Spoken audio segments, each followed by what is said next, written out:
നമസ്തേ, ശുഭദിനം. എല്ലാ പ്രിയപ്പെട്ട പ്രേക്ഷകർക്കും പുത്തൻപുലരിയിലേക്ക് സ്വാഗതം. ഞാൻ വീണ പ്രസാദ്. ഞാൻ എം കെ വിനോദ്.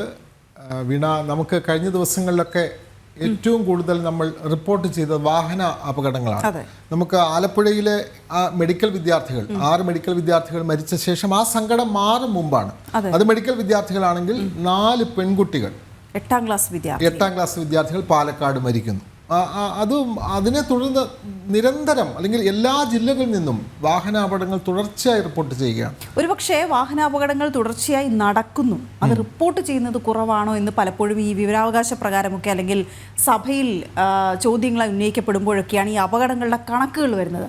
അപ്പോഴാണ് ഈ പെരുത്ത കണക്കുകൾ കാണുമ്പോൾ നമ്മൾ ഞെട്ടിപ്പോകുന്നത്. ഇത്രയധികം അപകടങ്ങൾ കേരളത്തിലെ റോഡുകളിൽ എന്തുകൊണ്ട് സംഭവിക്കുന്നു എന്നുള്ളതാണ് നമ്മളെ അതിശയിപ്പിക്കുന്നത്. നമ്മുടെ റോഡുകൾ അത്ര കണ്ട് പരിതാപകരമാണ്. അതെ, ഇപ്പോൾ ഈ പാലക്കാട് അപകടമുണ്ടായ സ്ഥലത്തേക്ക് വിദഗ്ധ സംഘം ഇന്ന് എത്തുന്നുണ്ട്. ഗതാഗത മന്ത്രി അങ്ങോട്ടേക്ക് എത്തുന്നുണ്ട്. ഈ എങ്ങനെ ഇത് പരിഹരിക്കാം എന്നുള്ള കാര്യം, ഇത് പാലക്കാട് മാത്രമല്ല, വിവിധ ജില്ലകളിൽ, പത്തനംതിട്ട അടക്കമുള്ള വിവിധ ജില്ലകളിൽ ഈ പ്രശ്നങ്ങൾ നിലനിൽക്കുകയാണ്. അപ്പോൾ അടിയന്തരമായ പ്രശ്നം പരിഹരിച്ചേ മതി. നഗരസഭ മുനിസിപ്പാലിറ്റി പരിധിയിലേക്ക് വന്നു കഴിഞ്ഞാൽ പിന്നെ റോഡ് ഉണ്ടോ എന്ന് നമുക്ക് സംശയം തോന്നുന്ന തരത്തിലേക്ക് കാര്യങ്ങൾ വരും. ഓക്കെ, നമുക്ക് ഏതായാലും അതൊരു ക്യാമ്പയിനായി തന്നെ അവതരിപ്പിക്കാം അല്ലേ വിനോദ്? തീർച്ചയായും ജില്ലകളിൽ നിന്നുള്ള റിപ്പോർട്ടുകൾ നമുക്ക് വന്നിട്ടുണ്ട്. അതൊക്കെ നമുക്ക് വാർത്തയിൽ ഉൾപ്പെടുത്തി നമുക്ക് മുന്നോട്ട് പോകാം. എന്തായാലും നമുക്ക് പ്രധാന വാർത്തകൾ നോക്കാം. മേക്ക് 7-നെതിരെ ഉയർന്ന ഗുരുതര ആരോപണങ്ങൾ അന്വേഷിക്കാൻ കേന്ദ്ര ഏജൻസികൾ. വ്യായാമ കൂട്ടായ്മയ്ക്ക് പിന്നിൽ നിരോധിത സംഘടനയായ പോപ്പുലർ ഫ്രണ്ട് നേതാക്കളാണെന്ന് വെളിപ്പെടുത്തിയത് CPM നേതൃത്വം.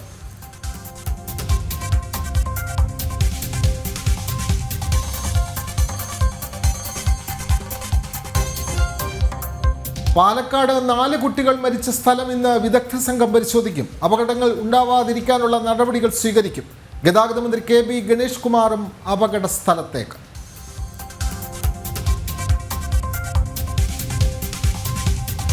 എറണാകുളം ചൂർണിക്കരയിൽ മരിച്ചവരുടെ പേരിൽ ക്ഷേമ പെൻഷൻ വിതരണം. പഞ്ചായത്തിൽ മരണം രജിസ്റ്റർ ചെയ്ത ശേഷവും 11 പേർക്ക് ക്ഷേമ പെൻഷൻ നൽകിയെന്ന് ഓഡിറ്റിംഗിൽ കണ്ടെത്തി. വിശദീകരണം തേടിയിട്ടും മറുപടിയില്ല.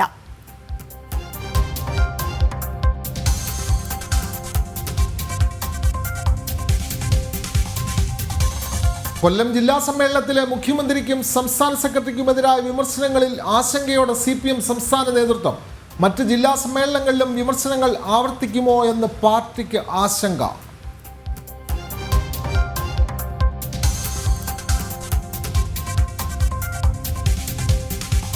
മുനമ്പം വഖഫ് കയ്യേറ്റത്തിനെതിരായ കോൺഗ്രസ് സമര പ്രഖ്യാപനം പാഴ്വാക്കായി. ജുഡീഷ്യൽ അന്വേഷണം 1 മാസത്തിനകം പൂർത്തിയാക്കണമെന്നാവശ്യപ്പെട്ട് പ്രക്ഷോഭം തുടങ്ങുമെന്ന VD സതീശന്റെ പ്രഖ്യാപനം കബളിപ്പിക്കലെന്ന് നാട്ടുകാർ. കോൺഗ്രസ് പിന്മാറ്റം മുസ്ലിം ലീഗ് നേതാക്കളും വിവിധ മുസ്ലിം സംഘടനകളും പ്രതിപക്ഷ നേതാവിനെ തള്ളി രംഗത്തെത്തിയതോടെ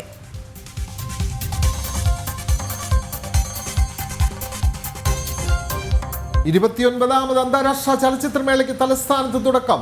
8 നാൾ നീണ്ടു നിൽക്കുന്ന മേളയിൽ പ്രദർശിപ്പിക്കുന്നത് 66 രാജ്യങ്ങളിൽ നിന്നായി 177 സിനിമകൾ.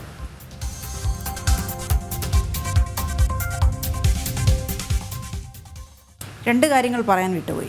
ഒന്ന്, മഴ തകർത്ത് പെയ്യുകയാണ്. തലസ്ഥാന ജില്ലയിൽ മഴ തകർത്ത് പെയ്യുകയാണ്. തുടർന്ന് അങ്ങോട്ടുള്ള ഇടങ്ങൾ കൂടി അറിയേണ്ടതുണ്ട്. മറ്റൊന്ന്, പുത്തൻപുലരി തുടങ്ങുമ്പോൾ സ്വാമി ശരണം.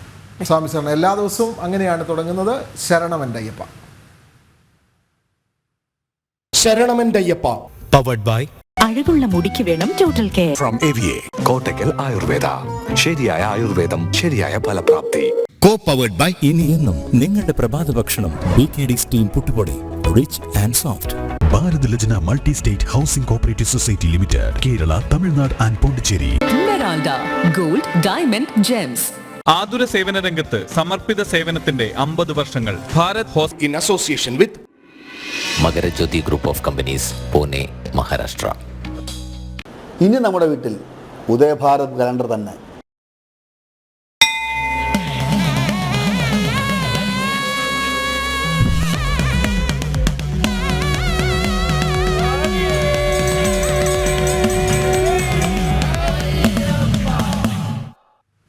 ശബരിമലയിൽ ഇന്നും വൻ ഭക്തജന തിരക്ക് തുടരുകയാണ്. ഇന്നലെ മാത്രം 78,483 ഭക്തർ ദർശനം നടത്തി. വരും ദിവസങ്ങളിലും തീർത്ഥാടകരുടെ എണ്ണത്തിൽ വർധനവുണ്ടായേക്കും.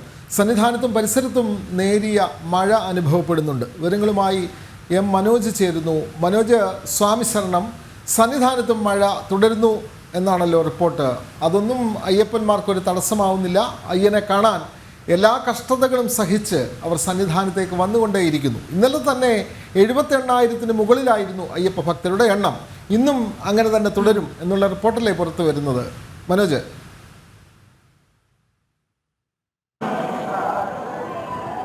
സ്വാമി ശരണം ഇന്നും അത് തന്നെയാണ്. അതായത് തിരക്ക് അങ്ങനെ കൂടിക്കൊണ്ടിരിക്കുകയാണ്. നമുക്ക് പിന്നിലൊക്കെ കാണാൻ സാധിക്കും. ആ ഫ്ലൈ ഓവർ നിറയെ തന്നെ ഇപ്പോൾ ഭക്തരുണ്ട്.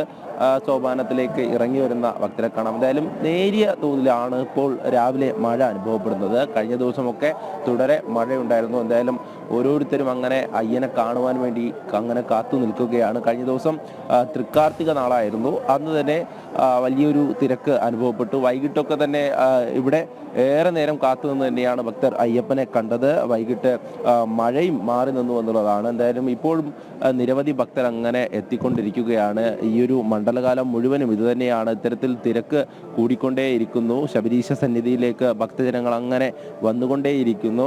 ഇരുമുടി കെട്ടുമേന്തി അവരൊക്കെ കാത്തു നിൽക്കുകയാണ് അയ്യപ്പനെ കാണുവാൻ വേണ്ടി. എവിടുന്നാ?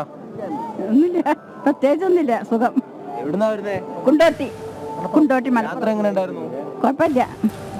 എന്തായാലും അയ്യപ്പന്റെ സന്നിധിയിലേക്ക് എത്തിയിരിക്കുകയാണ്. ഇനി അല്പദൂരം മാത്രമേ ഉള്ളൂ. ആയിക്കോട്ടെ, ശരി. ഫസ്റ്റ് ടൈമാണ് അമ്മ വരുന്നത്. ആദ്യത്തെ തവണയാണ്. അതെ, ഇവിടെ ഉണ്ടായിട്ട് കുഴപ്പമില്ല, കയറി.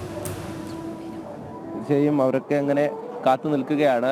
ഓരോ ദൃശ്യങ്ങളിലും നമുക്ക് ഇവിടുത്തെ തിരക്ക് കാണാൻ സാധിക്കും. ഇതാണ് ഈ സോപാനത്തിലേക്ക് ഇറങ്ങി വരുന്ന ആ ഒരു ഫ്ലൈ ഓവർ. അത് കഴിഞ്ഞ് പടിയിറങ്ങി നേരെ വന്ന് വേണം അയ്യപ്പനെ ദർശിക്കാൻ. ഓരോ കുഞ്ഞു അയ്യപ്പന്മാരൊക്കെ അങ്ങനെ തോളിലിരുന്ന് ഇങ്ങനെ അയ്യപ്പൻ്റെ സന്നിധിയിലേക്ക് വന്നുകൊണ്ടിരിക്കുകയാണ്. എന്തായാലും കഴിഞ്ഞ ദിവസമൊക്കെ തന്നെ മഴ അങ്ങനെ തുടർന്നു. ഇന്നും രാവിലെ ചെറിയ തോതിൽ മഴയുണ്ട്.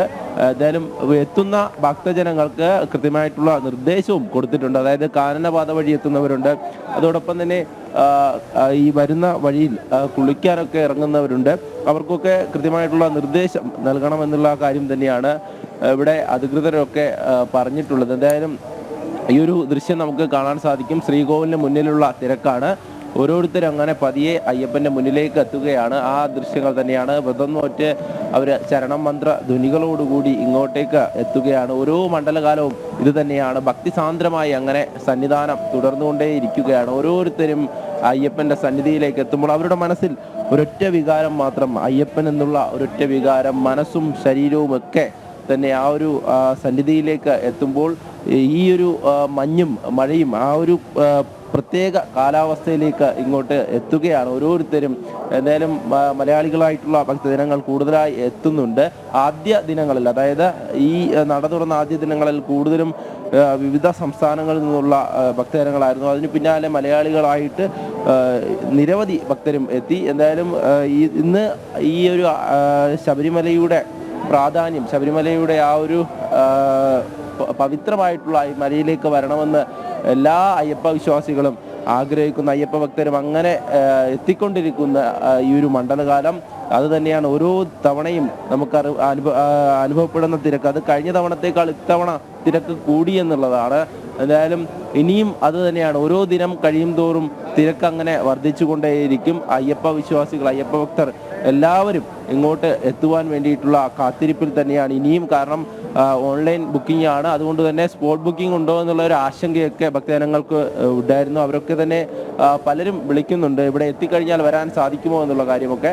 അങ്ങനെ പമ്പയിൽ വന്ന് കൗണ്ടറിലൂടെ സ്പോട്ട് ബുക്കിംഗ് നടത്തി ഇങ്ങോട്ടേക്ക് കയറാൻ സാധിക്കും. അതോടൊപ്പം തന്നെ ഓൺലൈൻ വഴി സ്ലോട്ടുകൾ കിട്ടാത്ത ഭക്തജനങ്ങൾ അങ്ങനെ കാത്തിരിക്കുകയാണ് ഇനി സ്ലോട്ട് കിട്ടുന്നതിനനുസരിച്ച് മല കയറാൻ വേണ്ടി. എന്തായാലും ഭക്തരൊക്കെ തന്നെ അങ്ങനെ എത്തുകയാണ്. സ്വാമി ശരണം. കർണാടക. വിവിധ സംസ്ഥാനങ്ങളിൽ നിന്നുള്ള ഭക്തജനങ്ങളൊക്കെ ഇങ്ങനെ എത്തുന്നുണ്ട്. ഓരോ ദൃശ്യങ്ങളിലായി നമുക്ക് കാണാൻ സാധിക്കും അവരൊക്കെ വളരെയധികം സന്തോഷത്തോടെ, അതായത് മഴയാണ് എന്നിട്ടും മല കയറി അങ്ങനെ എത്തുകയാണ് അയ്യൻ്റെ സന്നിധിയിലേക്ക്. കഴിഞ്ഞ ദിവസം തന്നെ നമ്മൾ പറഞ്ഞിരുന്നു, ഈ റെയിൻകോട്ടുകൾ, പ്ലാസ്റ്റിക് റെയിൻകോട്ടുകളായിരുന്നു ഇവരൊക്കെ കൂടുതലും ഉപയോഗിച്ച് വന്നത്. എന്നാൽ പ്ലാസ്റ്റിക് നിരോധിത മേഖലയായതുകൊണ്ട് തന്നെ പോലീസ് ഇവിടെ വിൽപ്പന അത് തടഞ്ഞിട്ടുണ്ട്. പ്ലാസ്റ്റിക് റെയിൻകോട്ടുകൾ ഇവിടെ ശബരിമലയിൽ വിൽക്കണ്ട എന്നുള്ള തീരുമാനമായിരുന്നു. പോലീസിൻ്റേത്. എന്തായാലും കുഞ്ഞു മാളികപ്പുറങ്ങളെയൊക്കെ നമുക്ക് കാണാൻ സാധിക്കും. അവരൊക്കെ തന്നെ അങ്ങനെ അയ്യപ്പൻ്റെ സന്നിധിയിലേക്ക് എത്തുകയാണ്. ആ ദൃശ്യങ്ങളിലൊക്കെ നമുക്ക് കാണാൻ സാധിക്കും.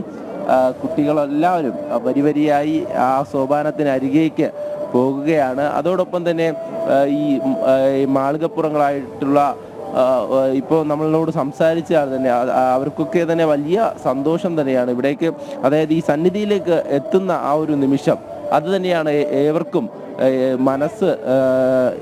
മനസ്സിന് കുളിർമയേകുന്ന ഒരു കാര്യം. അതായത് ഈ ഒരു സന്നിധാനത്ത് അങ്ങനെ നിൽക്കുമ്പോൾ ഒരു പ്രത്യേക അന്തരീക്ഷമാണ്. എങ്ങും ശരണമന്ത്ര ധ്വനികൾ ഉയരുന്നു. ആ ഒരു കർപ്പൂരത്തിൻ്റെ മണം, ആ ഒരു ചൈതന്യം അത് ഈ ഒരു സന്നിധാനത്ത് എപ്പോഴും അങ്ങനെ തന്നെ ഉണ്ടാകും. അപ്പോൾ ഇവിടേക്ക് എത്തുന്ന ഓരോ ഭക്തരുടെയും മനസ്സും അതുപോലെ തന്നെയാണ്. ആ ഒരു ചൈതന്യം അവർക്കും ലഭിക്കുകയാണ്. ആ ഒരു ദർശനത്തിലേക്ക് അവർ കടക്കുകയാണ്. ആ ഒരു മനസ്സോടെയാണ് അവർ ഇങ്ങോട്ടേക്ക് എത്തുന്നത് എന്നുള്ളതാണ്.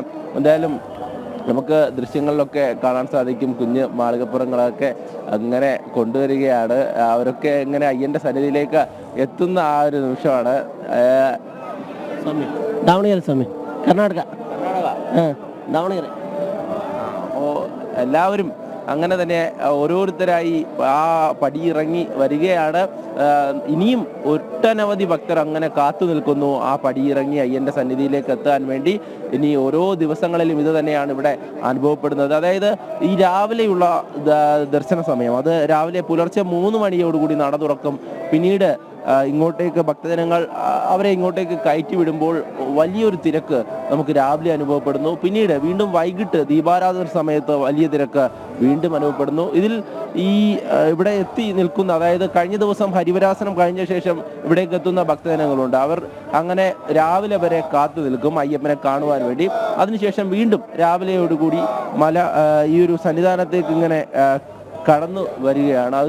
അതിൽ ഓരോരുത്തരും, അതായത് എത്ര മണിക്കൂറുകൾ വേണമെങ്കിലും അയ്യനെ ദർശിക്കാൻ വേണ്ടി കാത്തു നിൽക്കാമെന്നുള്ള മനസ്സോടുകൂടി തന്നെയാണ് ഓരോരുത്തരും ഇങ്ങോട്ട് വരുന്നത്. എന്തായാലും തിരക്ക് വർദ്ധിക്കുന്ന സാഹചര്യത്തിൽ പോലീസിന്റെ അതോടൊപ്പം തന്നെ മറ്റ് ദ്രുതകർമ്മ സേനാംഗങ്ങളുടെയൊക്കെ ഇടപെടൽ ആവശ്യം തന്നെയാണ്. കാരണം കഴിഞ്ഞ ദിവസവും ഇത്തരത്തിൽ കാർത്തിക നാളായിരുന്നു. അതുകൊണ്ട് ആ ഒരു തൃക്കാർത്തിക നാളിലെ ദർശനം കിട്ടുവാൻ വേണ്ടി ഭക്തജനങ്ങൾ ഇങ്ങോട്ടേക്ക് നിരവധിയായി എത്തിയപ്പോൾ വലിയൊരു തിരക്ക് ഇവിടെ അനുഭവപ്പെട്ടു. അപ്പോൾ വേഗത്തിലുള്ള പോലീസിന്റെയും അതോടൊപ്പം തന്നെ മറ്റ് സേനാംഗങ്ങളുടെയൊക്കെ ഇടപെടൽ ആവശ്യമായിരുന്നു. എന്തായാലും ഇപ്പോഴും അങ്ങനെ ഭക്തജന തിരക്ക് തുടരുകയാണ്. നമ്മൾ ദൃശ്യങ്ങളിൽ കാണുന്നത് പോലെ തന്നെ ഓരോരുത്തരും ഇനി നമുക്ക് ആ ഒരു 18ാം പടിയുടെ അവിടേക്ക് നോക്കിക്കഴിഞ്ഞാൽ ഓരോ ഭക്തരായി ഇരുമുടിക്കെട്ടുമേന്തി ഇങ്ങോട്ടേക്ക് എത്തിക്കൊണ്ടിരിക്കുന്നു. അവരൊക്കെ തന്നെ ഇനി ഈ ഫ്ലൈ ഓവർ കറങ്ങി വേണം സോപാനത്തിന് മുന്നിലേക്ക് എത്താൻ. അപ്പോൾ ആ തിരക്കിന് പിന്നിൽ തന്നെയാണ് ഇവർ ഓരോരുത്തരും അങ്ങനെ വരിയായി നിൽക്കുക. എന്തായാലും ആ ദൃശ്യങ്ങളിൽ നമുക്ക് കാണാൻ സാധിക്കും അങ്ങനെ ഒഴുകിയെത്തുകയാണ് അയ്യൻ്റെ സന്നിധിയിലേക്ക്, ഈ സന്നിധാനത്തേക്ക് ഒഴുകിയെത്തുന്ന കാഴ്ച തന്നെയാണ്. അവരുടെയൊക്കെ തന്നെ പ്രായഭേദമന്യേ അവരൊക്കെ ആ 18ാം പടി ചവിട്ടി ഇങ്ങോട്ടേക്ക് എത്തുമ്പോൾ അവരുടെ മനസ്സ് നമുക്ക് കാണാൻ സാധിക്കും. എല്ലാവരും ആ ഒരു പടി തൊഴുത് അയ്യൻ്റെ സന്നിധിയിലേക്ക് മോക്ഷയാത്രയിലേക്ക് എത്തുകയാണ്. അതായത് വീടിൽ നിന്ന് ഇറങ്ങുമ്പോൾ തന്നെ അവർ കെട്ടുകെട്ടി ഇറങ്ങുമ്പോൾ തന്നെ സ്വാമി ശരണം എന്നുള്ള ആ ഒരു വിളി അതിവിടെ എത്തുമ്പോഴാണ്, അതായത് ഈ 18ാം പടി ചവിട്ടി മുകളിലേക്ക് എത്തുമ്പോഴാണ് വീണ്ടും ആ ഒരു സ്വാമി ശരണം മുഴക്കി അയ്യൻ്റെ ആ ഒരു കൊടിമര ചുവട്ടിൽ നിന്ന് അവരങ്ങനെ ആ സോപാനത്തിനരികേക്ക് പോകുകയാണ്. എന്തായാലും ആ പോലീസുകാരെയൊക്കെ നമുക്ക് കാണാൻ സാധിക്കും. എല്ലാവരും അങ്ങനെ എത്തുന്ന ഭക്തജനങ്ങൾ, അതായത് എത്രയും വേഗം തന്നെ 18ാം പടിയിലൂടെ മുകളിലേക്ക് കയറ്റി വിടുക എന്നുള്ളതാണ്. കാരണം 18ാം പടിയിലാണ് എപ്പോഴും ഭക്തജനങ്ങൾ കൂടുതലായി സമയം ചെലവഴിച്ചു കഴിഞ്ഞാൽ, അത് കൂടുതലായിട്ട് നിന്ന് കഴിഞ്ഞാൽ താഴേക്കുള്ള തിരക്ക് വർദ്ധിക്കുമെന്നുള്ളതാണ്. അതുകൊണ്ട് തന്നെ 18ാം പടിയിൽ പരിചയസമ്പന്നരായി നിരവധി കുട്ടികൾ, കുഞ്ഞു മാളികപ്പുറങ്ങൾ, കുഞ്ഞു മണികണ്ഠന്മാർ, നിരവധി പേർ അങ്ങോട്ടേക്ക് എത്തുന്നു. ഇനിയിപ്പം ഇവരുടെ എണ്ണം കൂടി വരും. കാരണം ഇപ്പോൾ എനിക്ക് തോന്നുന്നു സ്കൂളുകളിലൊക്കെ ക്രിസ്മസ് പരീക്ഷാകാലമാണ്. ഈ പരീക്ഷാകാലം കഴിഞ്ഞാൽ വീണ കൂടുതൽ കുട്ടികൾ, കൂടുതൽ മണികണ്ഠന്മാരും കൂടുതൽ മാളികപ്പുറങ്ങളും ഒക്കെ സന്നിധാനത്തേക്ക് എത്തും. ഇവിടെ വിപിൻ വെള്ളിയാട്ടൊക്കെ ചോദിക്കുന്നു, എവിടെ വീണാജി ഒന്നും കാണുന്നില്ലല്ലോ, ചായ കുടിക്കാൻ പോയോന്നൊക്കെ ചോദിക്കുന്നു. ഈ സന്നിധാനത്തെ റിപ്പോർട്ട് ലൈവ് പറയുമ്പോൾ നമുക്ക് ഇടയ്ക്ക് കയറി അങ്ങനെ പറയാനാവില്ലല്ലോ. സന്നിധാനത്തെ അങ്ങനത്തെ ഭക്തരുടെ വിശേഷം ആഗ്രഹിക്കാത്ത ഒട്ടേറെ ഭക്തരുണ്ടല്ലേ, ഇടപെടൽ ആഗ്രഹിക്കാത്തവർ, ആ ദൃശ്യങ്ങൾ കണ്ടുകൊണ്ടിരിക്കാൻ, അങ്ങോട്ടേക്ക് പോകാൻ കഴിയാത്തവർ അത് വീടുകളിൽ നിന്ന് കാണുന്നു. നമ്മളല്ലേ ഇത് കാണിക്കുകയുള്ളൂ. തീർച്ചയായും കാണാൻ വേണ്ടി കയറുന്ന ഒരുപാട് പേരുണ്ട്. പ്രകാശൻ വേൽക്കുട്ടിയെ പോലുള്ള പ്രേക്ഷകർ ചോദിക്കുന്നു, ഇന്നലെ വൃശ്ചിക കാർത്തികയായിരുന്നു, അതിന്റെ വാർത്തയില്ലേ എന്നൊക്കെ ചോദിക്കുന്നു. അത് നമുക്ക് കാണിക്കേണ്ടതുണ്ട്. ഇന്നലെ വൈകിട്ട് അത് കാണിച്ചതാണ്, പക്ഷെ പ്രേക്ഷകർ വീടുകളിൽ നിന്നും മറ്റിടങ്ങളിൽ നിന്നും ഒക്കെയുള്ള കാഴ്ചകളെല്ലാം നമുക്ക് കവർ ചെയ്ത് കാണിക്കാൻ കഴിയുമല്ലോ. പക്ഷെ സന്നിധാനത്തെ കാഴ്ച ഒന്ന് കാണേണ്ടത് തന്നെയാണല്ലേ. അപ്പോൾ ഈ വൃശ്ചിക മാസത്തിലെ കാർത്തിക നാളിൽ സന്നിധാനത്ത് ദീപങ്ങൾ തെളിഞ്ഞു. കാർമേഘം നീങ്ങി ദീപപ്രഭയാൽ ജ്വലിച്ച അയ്യന്റെ സന്നിധി ശരണമന്ത്രം മുഖരിതമായി. തൃക്കാർത്തിക നാളിൽ ദർശനം നടത്താനെത്തിയത് 78,000-ഓളം ഭക്തർ.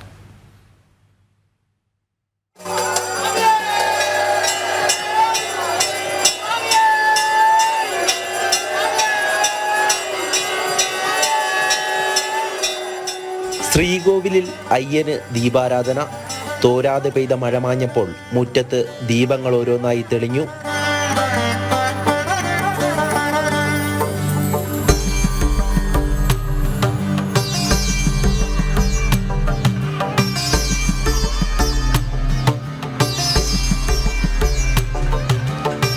ശബരീശ സന്നിധിയിലെ ദീപസ്തംഭവും പ്രകാശപൂരിതം.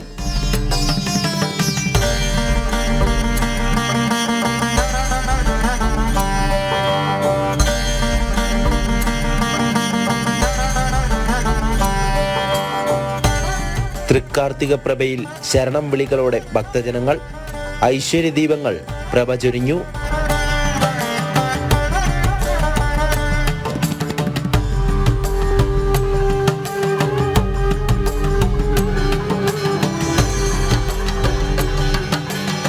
കേന്ദ്ര ദ്രുതകർമ്മസേനാംഗങ്ങളും ഭക്തരും കാർത്തിക ദീപം തെളിയിച്ചു.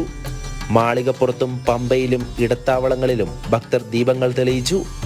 ദീപാലങ്കൃതമായ സന്നിധാനത്ത് വൻ ഭക്തജനത്തിരക്കായിരുന്നു അനുഭവപ്പെട്ടത്. ഭക്തിയാൽ മനസ്സും ദീപശോഭയിൽ മിഴിയും തിളങ്ങി. ഭക്തർക്ക് സുഹൃതമായി സന്നിധാനത്തെ തൃക്കാർത്തിക ദർശനം. ജനം സന്നിധാനം. ഈ കാർത്തിക വിളക്ക് വളരെ പ്രാധാന്യമാണ്. ദേവീക്ഷേത്രങ്ങളിലാണ് ഏറ്റവും കൂടുതലുള്ളത്, പിന്നെ മുരുകക്ഷേത്രത്തിലുണ്ട്.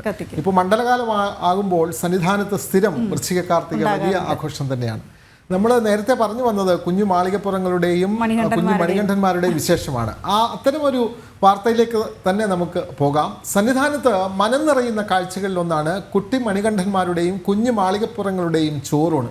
അമ്മയെ പമ്പയിലിരുത്തി അച്ഛൻ്റെ തോളിൽ കന്നിമല കയറി വരുന്ന ബാല്യങ്ങളുടെ കുറുമ്പും ചിരിയും കരച്ചിലും കുസൃതിയും ഒക്കെ കണ്ടാൽ അറിയും ഇവരിലെല്ലാം തത്വമസി പൊരുൾ തന്നെ. ക്യാമറമാൻമാരായ രഞ്ജിത്ത് മോഹൻ, സന്തോഷ് തിരുമല എന്നിവർ പകർത്തിയ ആ മനോഹര ദൃശ്യങ്ങളിലേക്ക്.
സന്നിധാനത്തെ എല്ലാ ദിവസത്തെയും കാഴ്ചകളാണ്. തീർച്ചയായിട്ടും മനം നിറയ്ക്കുന്ന കാഴ്ചകൾ തന്നെയാണ് അക്ഷരാർത്ഥത്തിൽ.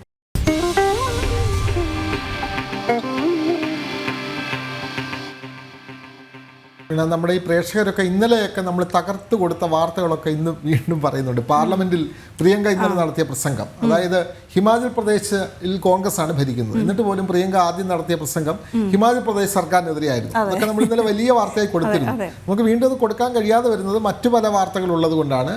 പഴയ വാർത്തകളാണ് പിന്നെയും ജനം ടി വി കൊടുക്കുന്നതെന്നും ഒരു വിഭാഗം പ്രേക്ഷകർ പറയും.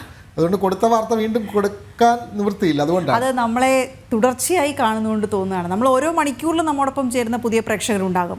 അവർക്കായി ചില വാർത്തകൾ വീണ്ടും വീണ്ടും റിപ്പീറ്റ് ചെയ്യും. കാരണം അത് അവരാദ്യമായി കാണുന്നതായിരിക്കാം. വളരെ പ്രാധാന്യം അർഹിക്കുന്ന ചില വാർത്തകൾ അങ്ങനെ തുടർച്ചയായി നമ്മൾ നൽകും. അതേസമയം അപ്ഡേറ്റ്സ് വരുന്നതിനനുസരിച്ച് ഓരോ വാർത്തയിലും ഇങ്ങനെ മാറ്റങ്ങൾ വന്നുകൊണ്ടുമിരിക്കും. ഏതായാലും നമുക്കിപ്പോൾ ഈ പുഷ്പ 2വുമായി ബന്ധപ്പെട്ട ഒരു മരണം സംഭവിച്ചല്ലോ, അതിൽ അല്ലു അർജുൻ്റെ അറസ്റ്റ് കഴിഞ്ഞ ദിവസം ഉണ്ടായി. ആ വാർത്തയിലേക്കാണ് ഇനി പോകുന്നത്. തെലുങ്ക് ചലച്ചിത്രകാരൻ അല്ലു അർജുൻ ജയിൽ മോചിതനായി. ഇടക്കാല ജാമ്യം ലഭിച്ചതോടെയാണ് ജയിൽ മോചിതനായത്. താരത്തിനെ അറസ്റ്റ് ചെയ്തത് ഈ പുഷ്പ 2 പ്രീമിയർ ഷോയ്ക്കിടെ ഉണ്ടായ തിക്കിലും തിരക്കിലും ഒരു സ്ത്രീ മരിച്ച സംഭവത്തിലാണ്.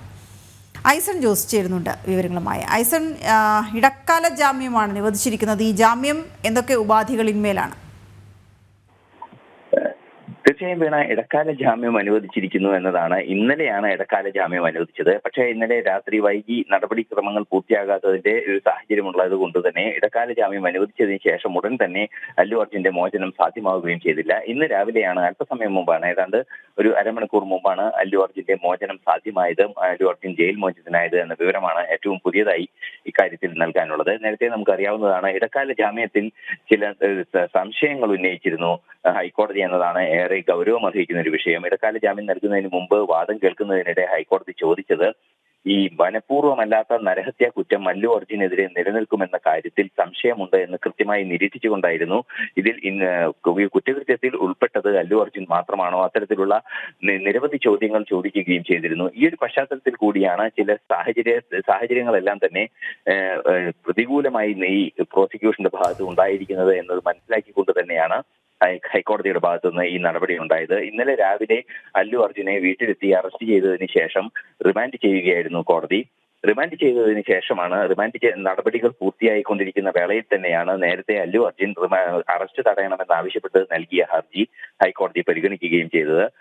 അറസ്റ്റ് നടന്നതിനെ തുടർന്ന് ഹൈക്കോടതി ജാമ്യത്തിനായുള്ള വ്യവസ്ഥകളാണ് പരിശോധിച്ചത്. എങ്കിൽ കൂടി ഇത്തരത്തിൽ ഈ കേസ് നിലനിൽക്കുമോ എന്ന കാര്യത്തിൽ ചില ആശങ്കകൾ അറിയിച്ചുകൊണ്ട് തന്നെയാണ് നടപടികളിലേക്ക് നീങ്ങിയത് എന്നാണ് അറിയാൻ സാധിക്കുന്നത്.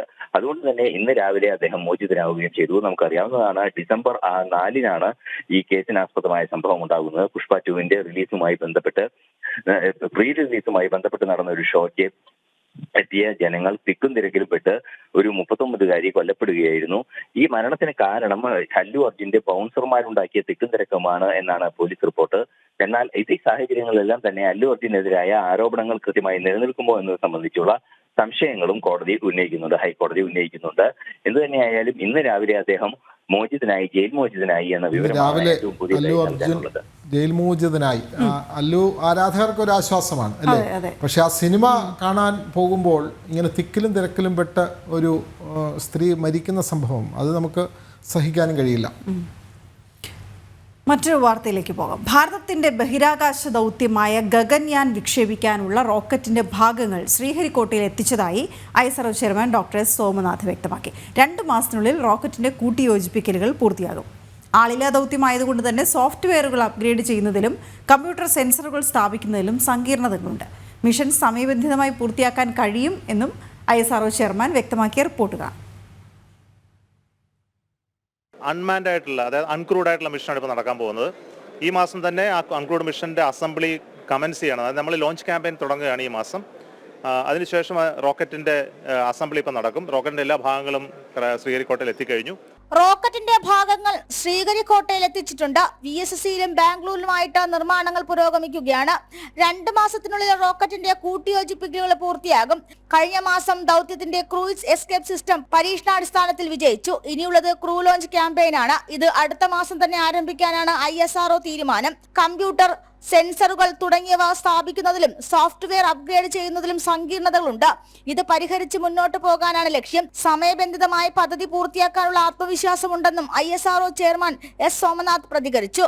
ഭാരതത്തിന്റെ ബഹിരാകാശ ദൗത്യമായ ഗഗൻയാന്റെ ഭാഗമായി ആളില്ലാ പേടകം അടുത്ത വർഷം മാർച്ചോടെ വിക്ഷേപിക്കും. ജീവൻ മിഷൻ എന്നാണ് ദൗത്യത്തിന് നൽകിയിരിക്കുന്ന പേര്. ജനം, തിരുവനന്തപുരം. ഗഗൻയാൻ നമുക്ക് വലിയൊരു നേട്ടം ഉണ്ടാക്കും എന്നുള്ള കാര്യത്തിൽ സംശയമില്ല. അതിൻ്റെ റിപ്പോർട്ടാണ് നമ്മൾ കണ്ടത്. ഇനി നമുക്ക് മറ്റൊരു പ്രധാനപ്പെട്ട വാർത്തയിലേക്ക് പോകേണ്ടത്, ഇപ്പോൾ MEC7 എന്ന് പറയുന്ന ഒരു സംഘടന മലബാർ മേഖലയിൽ ശക്തി പ്രാപിച്ചിരിക്കുന്നു. അതിനെതിരെ ഉയർന്നിരിക്കുന്ന ആരോപണങ്ങൾ അല്ലെങ്കിൽ അതീവ ഗുരുതര ആരോപണങ്ങളാണ് കേന്ദ്ര ഏജൻസികൾ ഇക്കാര്യത്തിൽ ഈ ആരോപണങ്ങൾ ഉയർന്നതിനെ തുടർന്ന് കേന്ദ്ര ഏജൻസികൾ വലിയ അന്വേഷണത്തിലേക്ക് പോവുകയാണ്. നേരത്തെ തന്നെ മലബാറിൽ വലിയ പ്രചാരണം നേടിയ MEC7 വ്യായാമ കൂട്ടായ്മയ്ക്ക് പിന്നിൽ നിരോധിത സംഘടനയായ പോപ്പുലർ ഫ്രണ്ട് നേതാക്കളാണ് എന്ന് CPM ആരോപിച്ചിരുന്നു. ഈ സാഹചര്യത്തിലാണ് MEC7നെ കുറിച്ചുള്ള വിവരങ്ങൾ കേന്ദ്ര ഏജൻസികൾ തേടുന്നത്. വിവരങ്ങളുമായി കോഴിക്കോട് നിന്ന് അരുൺ കൊടുങ്ങൂർ ചേരുന്നു. അരുൺ, ഈ MEC7ന്റെ പ്രവർത്തനങ്ങൾ സംശയം പ്രകടിപ്പിച്ച് സമസ്തയും രംഗത്ത് വന്നിട്ടുണ്ടായിരുന്നല്ലോ. അപ്പോൾ കേന്ദ്ര ഏജൻസികൾ ഇക്കാര്യത്തിൽ അന്വേഷണത്തിലേക്ക് നീങ്ങുകയാണോ? കൂടുതൽ വിവരങ്ങൾ. അത് തന്നെയാണ് ഏറ്റവും പ്രധാനപ്പെട്ട കാര്യം. കേന്ദ്ര ഏജൻസികൾ ഏറ്റവും ഗൗരവകരമായി തന്നെയാണ് ഈ വിഷയത്തെ കാണുന്നതെന്നാണ് അവരിൽ നിന്ന് നമ്മൾ മനസ്സിലാക്കുന്നത്. കാരണം ഒരു തരത്തിലുള്ള പ്രതിഫലവും ഇച്ഛിക്കാതെ ഒരു സമൂഹത്തിന് ഇടയിലേക്ക് കൃത്യമായ സ്വാധീനം കഴിഞ്ഞ കുറച്ചു മാസങ്ങൾക്കുള്ളിൽ ഈ MEC7 ആർജിച്ചെടുക്കാൻ സാധിച്ചിട്ടുണ്ട്. അത് വ്യായാമം, ആരോഗ്യം എന്നീ രണ്ട് കാര്യങ്ങൾ മുൻനിർത്തിയായിരുന്നു ക്യാമ്പുകൾ സംഘടിപ്പിക്കുക. അതോടൊപ്പം തന്നെ അതിൽ ഏറ്റവും പ്രധാനപ്പെട്ടത് വ്യായാമ കേന്ദ്രങ്ങളിൽ കൃത്യമായ പരിശീലനങ്ങൾ നൽകുക എന്ന ഒരുപാട് ആളുകൾ, സമൂഹത്തിന്റെ വിവിധ തുറകളിലുള്ള ഒരുപാട് ആളുകളെ ഈ MEC7ലേക്ക് ഇവർക്ക് ആകർഷിക്കാൻ കഴിഞ്ഞിരിക്കുന്നു. പക്ഷേ ഇതിന് പിന്നിൽ ഗൂഢമായ ഒരു ലക്ഷ്യമുണ്ട് എന്ന് ആദ്യം തുറന്നു പറഞ്ഞത് CPMന്റെ കോഴിക്കോട് ജില്ലാ സെക്രട്ടറി P. മോഹനാണ്. അതിനുശേഷം വലിയ രീതിയിലുള്ള ആരോപണങ്ങൾ, അതായത് നിരോധിത സംഘടനയായ PFIയുടെ പോപ്പുലർ ഫ്രണ്ട് ഓഫ് ഇന്ത്യയുടെ പഴയ ആളുകൾ തന്നെയാണ് ഇത്തരത്തിലുള്ള പുതിയ ആശയവുമായി വന്നിരിക്കുന്നത്. ഇതിനെതിരെ ജാഗ്രത പുലർത്തണം, ഇത് വലിയ രീതിയിലേക്ക് ഒരു അപകടം തന്നെയാണെന്ന് ചൂണ്ടിക്കാട്ടിക്കൊണ്ടായിരുന്നു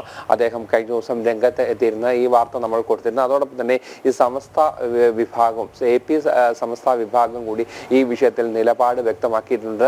ഈ ഒരു MEC7ന്റെ ചതിയിലേക്ക് ഒരാളും പോകരുത്, ജമാഅത്തെ ഇസ്ലാമിയാണ് ഇതിന് പിന്നിൽ, ഈ ഒരു ചതിയിലേക്ക് ഒരാളും പോകരുതെന്നായിരുന്നു ഇവർ പരസ്യമായി പറയുകയും ചെയ്തിരുന്നത്. ഈ പശ്ചാത്തലത്തിലാണ് ഈ MEC7ന്റെ ആദ്യം മുതലുള്ള പ്രവർത്തനത്തെ കൃത്യമായി നിരീക്ഷിക്കുകയും അതോടൊപ്പം തന്നെ കൃത്യമായി അതിനെക്കുറിച്ച് പരിശോധിക്കുകയും ചെയ്യുക. അവരുടെ വെബ്സൈറ്റിലടക്കം പരിശോധിച്ചുകൊണ്ട്, ദൃശ്യങ്ങളടക്കം പരിശോധിച്ചുകൊണ്ട് കൃത്യമായി തന്നെ എന്തൊക്കെ പ്രവർത്തനങ്ങളാണ് ഇവർ നടക്കുന്നത്, ആരൊക്കെയാണ് ഇവരുടെ ഇതുവരെയുള്ള ഭാഗമായത്, ഇവരുടെ വിവരങ്ങളൊക്കെ തേടിക്കൊണ്ടുള്ള ഒരു സമഗ്രമായ ഒരു അന്വേഷണമാണ് ഇപ്പോൾ കേന്ദ്ര ഏജൻസികൾ നടത്തുന്നത്. നമുക്കറിയാം, ഈ തീവ്രവാദ ശക്തികൾ, രാജ്യദ്രോഹ ശക്തികൾ ഓരോ പ്രവർത്തനങ്ങളിലും കൃത്യമായി കേരളത്തിൽ നുഴഞ്ഞു കയറാനുള്ള അതിതീവ്രമായ ഒരു ശ്രമങ്ങൾ നടത്തി വരികയാണ്. അത് നമുക്ക് ഓരോ വാർത്തകളിലും നമ്മൾ നൽകുകയും ചെയ്തിരുന്നു. എന്തായാലും പുതിയൊരു ആശയവുമായി MEC7 എന്നുള്ള ഒരു ആരോഗ്യ ഏറ്റവും നല്ല ഒരു ആശയവുമായി, അതായത് MEC7 എന്ന് ഉദ്ദേശിക്കുന്നത് ഈ വ്യായാമം, അതിലൂടെ ആരോഗ്യം, അങ്ങനെ ഒരു കൺസെപ്റ്റ് മുന്നിൽ വെച്ചുകൊണ്ട്, ആശയം മുന്നിൽ വെച്ചുകൊണ്ടുള്ള ഒരു പ്രവർത്തനമായിരുന്നു അവർ നടത്തിയത്. ആ സമൂഹത്തിൽ ഒരുപാട് ആളുകളെ ഈ ഒരു വഴിയിലേക്ക് കൊണ്ടുവരാൻ, വിവിധ മേഖലകളിലുള്ള ആളുകളെ കൊണ്ടുവരാൻ അവർക്ക് സാധിച്ചിരുന്നു. പക്ഷേ ഇതിൻ്റെ ഉദ്ദേശ ലക്ഷ്യം വേറെ എന്ന് പറയുന്നത് CPM നേതാക്കൾ തന്നെയാണ്. അതോടൊപ്പം തന്നെ സമസ്തയുടെ നേതാക്കൾ തന്നെയാണ് ഈ ഒരു ആരോപണത്തെ പറയുന്നത്. എന്തായാലും അവരുടെ പ്രസംഗങ്ങളടക്കം കൃത്യമായി പരിശോധിച്ചുകൊണ്ട് കൃത്യമായ ഒരു ഇടവേളകളിൽ കൃത്യമായി ഇവരുടെ പ്രവർത്തനങ്ങൾ നിരീക്ഷിക്കുന്നതിനും അതോടൊപ്പം തന്നെ ഇത് സംബന്ധിച്ച കൃത്യമായ ഒരു റിപ്പോർട്ട് കേന്ദ്ര സർക്കാരിന് നൽകുവാനുള്ള ഒരു തയ്യാറെടുപ്പിൽ തന്നെയാണ് അന്വേഷണ സംഘം വന്നത്. എന്തായാലും വിശദമായി ഇവരുടെ പ്രവർത്തനത്തെ പറ്റി, ആദ്യ ദിവസം മുതലുള്ള ഇവരുടെ പ്രവർത്തനത്തെ പറ്റി, അതോടൊപ്പം തന്നെ ഇവരുടെ വ്യായാമ കേന്ദ്രങ്ങളിൽ വ്യായാമത്തിൽ പങ്കെടുത്ത ആളുകളെ കുറിച്ചുള്ള വിവരങ്ങളെല്ലാം തന്നെ കേന്ദ്ര ഏജൻസികൾ നിലവിൽ ശേഖരിച്ചിരിക്കുകയാണ്. വീണ, വിനോദ്. ഈ അരുൺ, ഈ മുസ്ലിം പോക്കറ്റുകൾ അല്ലെങ്കിൽ അങ്ങനെയുള്ള ആളുകൾ കൂടുതലായി, മുസ്ലിം മതവിശ്വാസികൾ കൂടുതലായുള്ള ഇടങ്ങളിൽ ശ്രദ്ധ കേന്ദ്രീകരിക്കുക, അതേസമയം ഈ പോപ്പുലർ ഫ്രണ്ടിന്റെ ആദ്യ രൂപമുണ്ടല്ലോ NDF, അത് തുടങ്ങിയതും ഇത്തരത്തിൽ വ്യായാമ പദ്ധതികൾ, കൂട്ടായ്മകളിലൂടെയൊക്കെയാണല്ലോ. അപ്പോൾ ഇതൊക്കെയാണ് ഒരു സംശയാസ്പദമായ കാര്യമായി പറയുന്നത്. ഒപ്പം എന്തൊക്കെ കാര്യങ്ങൾ പ്രധാനമായി, ഇപ്പോൾ സമസ്ത തന്നെ ഇതിനെതിരെ മുന്നോട്ട് വന്നിരിക്കുന്ന സാഹചര്യത്തിൽ അവരെന്തൊക്കെയാണ് പ്രധാനമായും ഇതിനെ സംശയ നിഴലിൽ നിർത്തണം എന്ന രീതിയിൽ പറഞ്ഞുകൊണ്ട് മുന്നോട്ട് വയ്ക്കുന്നത്. ഇതിൻ്റെ ചതി അറിയാതെ ഇതിൽ പെട്ടുപോയ ഒരുപാട് പേരെ മുൻനിർത്തിക്കൊണ്ടാണ് ഈ മെക്സവൻ്റെ പിന്നിലുള്ള ആളുകൾ മുന്നോട്ട് വരുന്നത്. പക്ഷേ ഒരുപക്ഷെ അത് അവർക്ക് മനസ്സിലായിട്ടുണ്ടാവില്ല എന്നുള്ളത് കൊണ്ട് അതിനെക്കുറിച്ച് വിശദമായി പറയേണ്ടതുണ്ട്. തീർച്ചയായും അത് തന്നെയാണ് അതിൽ ഏറ്റവും പ്രധാനപ്പെട്ട കാര്യമായി എടുത്തു പറയേണ്ടത്. ഒരു തരത്തിലുള്ള ലാഭവും ഇല്ലാതെ ജനങ്ങളുടെ ആരോഗ്യം, അതിലൂടെ സന്തോഷം, കൃത്യമായ വ്യായാമം, ഈ ഒരു കാര്യം മുൻനിർത്തിക്കൊണ്ടുള്ള ഒരു പ്രവർത്തനങ്ങൾ തന്നെയായിരുന്നു ആദ്യഘട്ടത്തിൽ ഇവർ നടത്തിയിരുന്നത്. മലപ്പുറം കേന്ദ്രീകരിച്ചായിരുന്നു ഇതിന്റെ പ്രവർത്തനം തുടക്കത്തിൽ ഉണ്ടായിരുന്നത്. ഇതിന് ശേഷം അത് സംസ്ഥാനത്തിന്റെ വിവിധ ഭാഗങ്ങളിലേക്ക്, പ്രത്യേകിച്ച് മലബാറിന്റെ വിവിധ ഭാഗങ്ങളിലേക്ക്, വിവിധ ജില്ലകളിലേക്ക് ഈ പ്രവർത്തനം നടത്തുന്ന ഒരു സാഹചര്യങ്ങൾ ആയിരുന്നു ഉണ്ടായിരുന്നത്. ആ ഒരു പ്രവർത്തനം രാജ്യത്തിന് പുറത്തേക്കും വ്യാപിക്കുന്ന ഒരു സാഹചര്യമായിരുന്നു നിലവിലുണ്ടായത്. അങ്ങനെ ചുരുങ്ങിയ സമയത്തിനുള്ളിൽ ദ്രുതഗതിയിലുള്ള ശരവേഗത്തിലുള്ള ഒരു വർധനവ് തന്നെ, അല്ലെങ്കിൽ ആളുകളുടെ എണ്ണത്തിൽ ഒരു വലിയ വർധനവ് തന്നെ ഉണ്ടായിരുന്നു എന്നതാണ് ഏറ്റവും പ്രധാനപ്പെട്ട കാര്യം. എന്തായാലും അത് സമൂഹത്തിന്റെ വിവിധ തുറകളിലുള്ള ആളുകളെ ഈ മെക്സവനിലേക്ക് ആകർഷിക്കുവാനും ഇവരുടെ ഈ വ്യായാമ സംഗമങ്ങളിൽ പങ്കെടുപ്പിക്കുവാനും ഇവർക്കായി എന്നതാണ് ഏറ്റവും പ്രധാനപ്പെട്ട കാര്യം. എന്തായാലും CPM ജില്ലാ സെക്രട്ടറി പറയുന്നത് പോലെ തന്നെ അടുത്തിടെ കണ്ട ഒരു പ്രവണത, ഇതിനെക്കുറിച്ച് സഖാക്കൾ എന്നോട് പറഞ്ഞത് PFI പ്രവർത്തകർ, നിരോധിത ഭീകര സംഘടനയായ പോപ്പുലർ ഫ്രണ്ടിന്റെ പ്രവർത്തകരാണ് ഇതിന് പിന്നിലെന്നായിരുന്നു ആ പ്രാദേശികമായുള്ള സഖാക്കൾ എന്നോട് പറഞ്ഞത്. ഇതിനുശേഷം ഞാൻ ഇതിനെക്കുറിച്ച് വിശദമായി അന്വേഷിച്ചിരുന്നു. പ്രത്യേകിച്ച് കോഴിക്കോട് ജില്ലയുടെ വിവിധ ഭാഗങ്ങളിൽ നിരന്തരമായി ഇവർ ക്യാമ്പുകൾ സംഘടിപ്പിക്കുകയായിരുന്നു. അങ്ങനെ ഇതിനെക്കുറിച്ച് വിശദമായി പരിശോധിച്ച സമയത്തായിരുന്നു ഈ PFIയുടെ പഴയ നേതാക്കൾ തന്നെ അത് പുതിയ രൂപത്തിലേക്ക് അവരുടെ ആശയങ്ങൾ പ്രചരിപ്പിക്കുന്നതിനുള്ള ഒരു പുതിയ വഴിയായി, പുതിയ ആശയമായി ഇതിനെ മാറ്റുകയായിരുന്നു എന്നാണ് ഇവർ പറഞ്ഞിരിക്കുന്നത്. അതോടൊപ്പം തന്നെ സമസ്ത പറയുന്ന ഒരു കാര്യം, ജമാഅത്തെ ഇസ്ലാമി അവരുടെ ഒരു മതരാഷ്ട്രീയമാണ് ഇത് ഇവർ മുന്നോട്ട് വെക്കുന്നത്. അതിനുവേണ്ടിയുള്ള ഒരു കരുവായി അല്ലെങ്കിൽ ഒരു പുകമറ സൃഷ്ടിച്ചുകൊണ്ടുള്ള ഒരു പ്രവർത്തനങ്ങളാണ് ഇത് എന്നാണ് സമസ്തയും മുന്നോട്ട് പോകുന്നത്. ആ സമസ്ത നേതാക്കൾ ഉന്നയിക്കുന്ന ഒരു കാര്യം, ഈ ചതിയിൽ മുസ്ലിങ്ങൾ ആരും പെട്ടുപോകരുത് എന്നുള്ള അടിവരയിട്ടുകൊണ്ട് അത് പരസ്യമായി തന്നെ പറഞ്ഞുകൊണ്ടാണ് അവർ മുന്നോട്ട് പോവുകയും ചെയ്തിരിക്കുന്നത്. അങ്ങനെ സമൂഹത്തിലേക്ക് ആഴ്ന്നിറങ്ങാനുള്ള അതിതീവ്രമായുള്ള അവരുടെ ഒരു ശ്രമം, അവരുടെ ഒരു പ്രവർത്തനങ്ങൾ എത്രത്തോളം നിരോധിച്ചിട്ടും കേരളത്തിൽ ഉണ്ടാകുന്നു. അതിന് പല കാരണങ്ങളുണ്ട്. ഒന്ന്, ഇടത് വലത് സർക്കാരുകളുടെ നിർലോഭമായ പിന്തുണ, അവർക്ക് വേണ്ട എല്ലാ സഹായങ്ങളും കേന്ദ്ര സർക്കാർ ഈ PFI അടക്കം നിരോധിച്ച സമയത്തും അതിന് അനുകൂലമായ ഒരു നിലപാടുകൾ, ഒരു ഇരവാദം ഉയർത്തിക്കൊണ്ടുള്ള ഒരു നടപടികൾ തന്നെയായിരുന്നു ഇടത് വലത് സർക്കാരുകളുടെ ഭാഗത്തുനിന്നും ആ സമയത്ത് ഉണ്ടായിരുന്നത്. പക്ഷേ എന്തുകൊണ്ട് ഈ ഒരു സമയത്ത് P. മോഹൻ അടക്കം തുറന്നു പറയുന്നുവെങ്കിൽ അത് സമൂഹത്തിൽ എത്രത്തോളം അപകടം ഉണ്ടാക്കുന്നു, പ്രത്യേകിച്ച് കോഴിക്കോട് അടക്കമുള്ള ഈ മേഖലകളിൽ ഇത് എത്രത്തോളം അപകടം ഉണ്ടാകുന്നു എന്ന് അവർക്ക് തിരിച്ചറിവിന്റെ അടിസ്ഥാനത്തിലാണ് ഉത്തരവാദിത്തപ്പെട്ട ഒരു ചുമതലയിരിക്കുന്ന CPMന്റെ കോഴിക്കോട് ജില്ലാ സെക്രട്ടറിയാണ്. അത്തരത്തിലുള്ള ഉത്തരവാദിത്തപ്പെട്ട ഒരു ചുമതലയിരിക്കുന്ന ഒരാൾ ഒരു പരസ്യ യോഗത്തിൽ ഇത് വിളിച്ചു പറയാനുള്ള ഒരു പ്രധാനപ്പെട്ട കാര്യം. എന്തായാലും ഇതിന്റെ ഒരു അപകടത്തെക്കുറിച്ച് ഇവർക്കും മനസ്സിലായി തുടങ്ങി എന്നതാണ് ഏറ്റവും പ്രധാനപ്പെട്ട കാര്യം.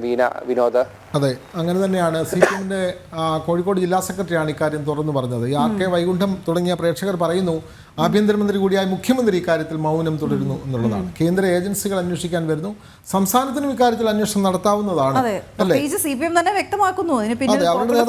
സംശയമുണ്ട് എങ്കിൽ പിന്നെ എന്തുകൊണ്ടാണ് അതിന്മേൽ ഒരു അന്വേഷണമായി മുന്നോട്ട് പോകാത്തെന്ന് വ്യക്തമല്ല. പക്ഷെ അതൊരു ഭീകരവാദ സംഘടന അതിന്റെ പിന്നിൽ ഉണ്ട് എന്ന രീതിയിൽ വരികയാണ് എങ്കിൽ കേന്ദ്ര ഏജൻസികൾ അത് അന്വേഷിക്കും. അപ്പോൾ അതിന്റെ സത്യാവസ്ഥ പുറത്തു വരും എന്നുള്ള കാര്യത്തിൽ തർക്കമില്ല. പക്ഷേ അതുവരെ കരുതിയിരിക്കണം എന്നാണ് പറയാനുള്ളത് ഇതിൽ ഉൾപ്പെട്ടവരോടൊക്കെ.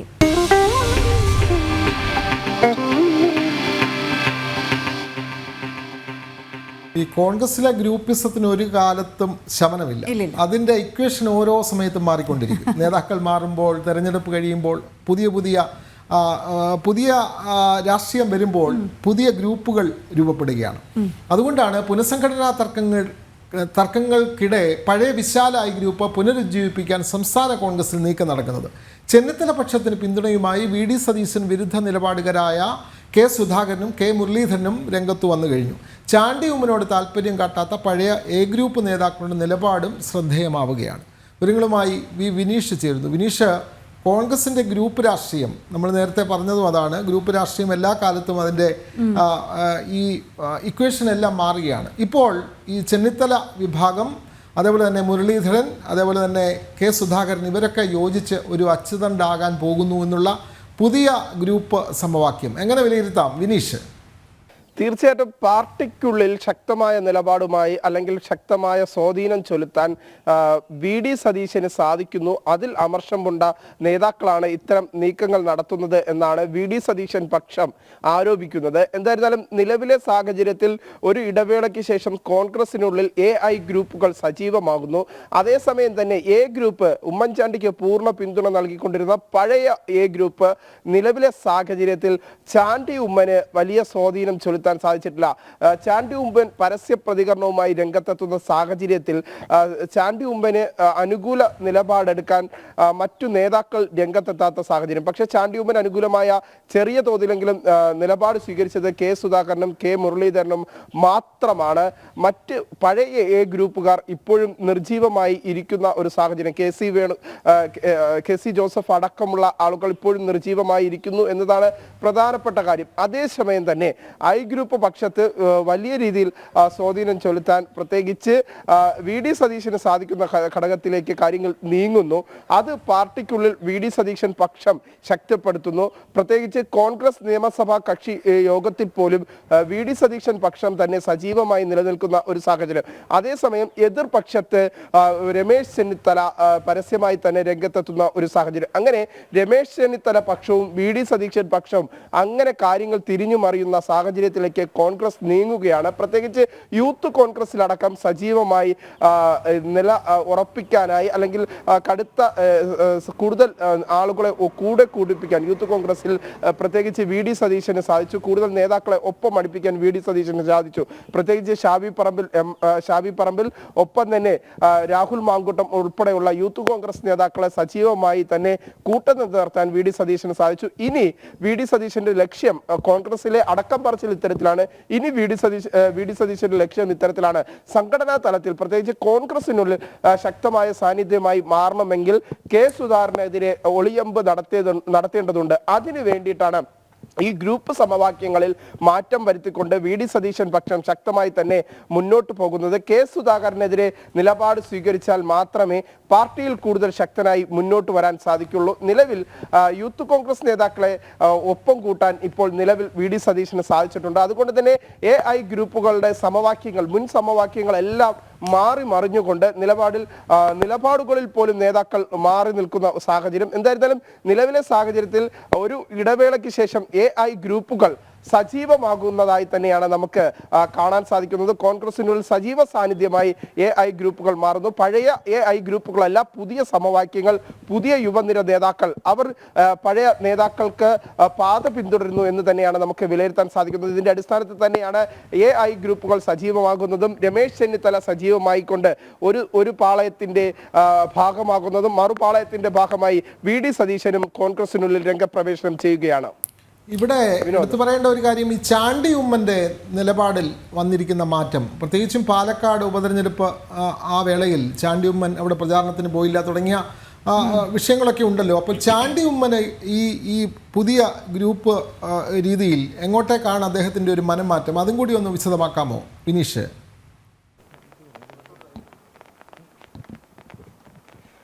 തീർച്ചയായിട്ടും ചാണ്ടി ഉമ്മൻ പരസ്യമായി തന്നെ നേതാക്കൾക്കെതിരെ പറഞ്ഞ് രംഗത്തെത്തുന്ന ഒരു സാഹചര്യം, പ്രത്യേകിച്ച് വി.ഡി. സതീശനെതിരെ തന്നെ നിലപാടെടുക്കുന്ന ഒരു സാഹചര്യം. തനിക്ക് പാലക്കാട് സംഘടനാ തെരഞ്ഞെടുപ്പിൽ അല്ലെങ്കിൽ പാലക്കാട് ഉപതെരഞ്ഞെടുപ്പിൽ തനിക്ക് സംഘടനാപരമായ ഒരു സ്ഥാനവും നൽകിയില്ല എന്ന പരസ്യ പ്രതികരണവുമായി തന്നെയാണ് കഴിഞ്ഞ കുറച്ച് ദിവസങ്ങൾക്ക് മുമ്പ് ചാണ്ടി ഉമ്മൻ രംഗത്തെത്തിയത്. അതേസമയം തന്നെ ചാണ്ടി ഉമ്മൻ രംഗത്തെത്തുന്ന സാഹചര്യത്തിൽ ചില പഴയ ഉമ്മൻചാണ്ടിക്കൊപ്പം നിന്ന എ ഗ്രൂപ്പ് നേതാക്കൾ പരസ്യമായി തന്നെ ചാണ്ടി ഉമ്മനെ അനുകൂലിക്കാത്ത സാഹചര്യമുണ്ടായി. അതൊക്കെ ചാണ്ടി ഉമ്മന് വലിയ തോതിൽ തിരിച്ചടിയാകുന്ന ഘട്ടത്തിലേക്ക് കാര്യങ്ങൾ നീങ്ങി എന്നാണ് നമുക്ക് മനസ്സിലാക്കാൻ സാധിച്ചത്. ഈ ഘട്ടത്തിലാണ് രമേശ് ചെന്നിത്തല പക്ഷം അല്ലെങ്കിൽ രമേശ് ചെന്നിത്തല തലയെടുത്ത് മുന്നോട്ട് വരുന്നത്. പ്രത്യേകിച്ച് ഒരു ഇടവേളയ്ക്ക് ശേഷം സജീവമാക്കാൻ, ഗ്രൂപ്പ് രാഷ്ട്രീയം കോൺഗ്രസിനുള്ളിൽ സജീവമാക്കാനുള്ള ഘട്ടത്തിലേക്ക് തന്നെയാണ് കാര്യങ്ങൾ നീങ്ങുന്നത്. വി.ഡി. സതീശന്റെ ലക്ഷ്യം അടുത്ത തവണ മുഖ്യമന്ത്രിയാവുകയാണ്. ആ മുഖ്യമന്ത്രി പദത്തിലേക്ക് എത്തണമെങ്കിൽ തനിക്ക് തനിക്ക്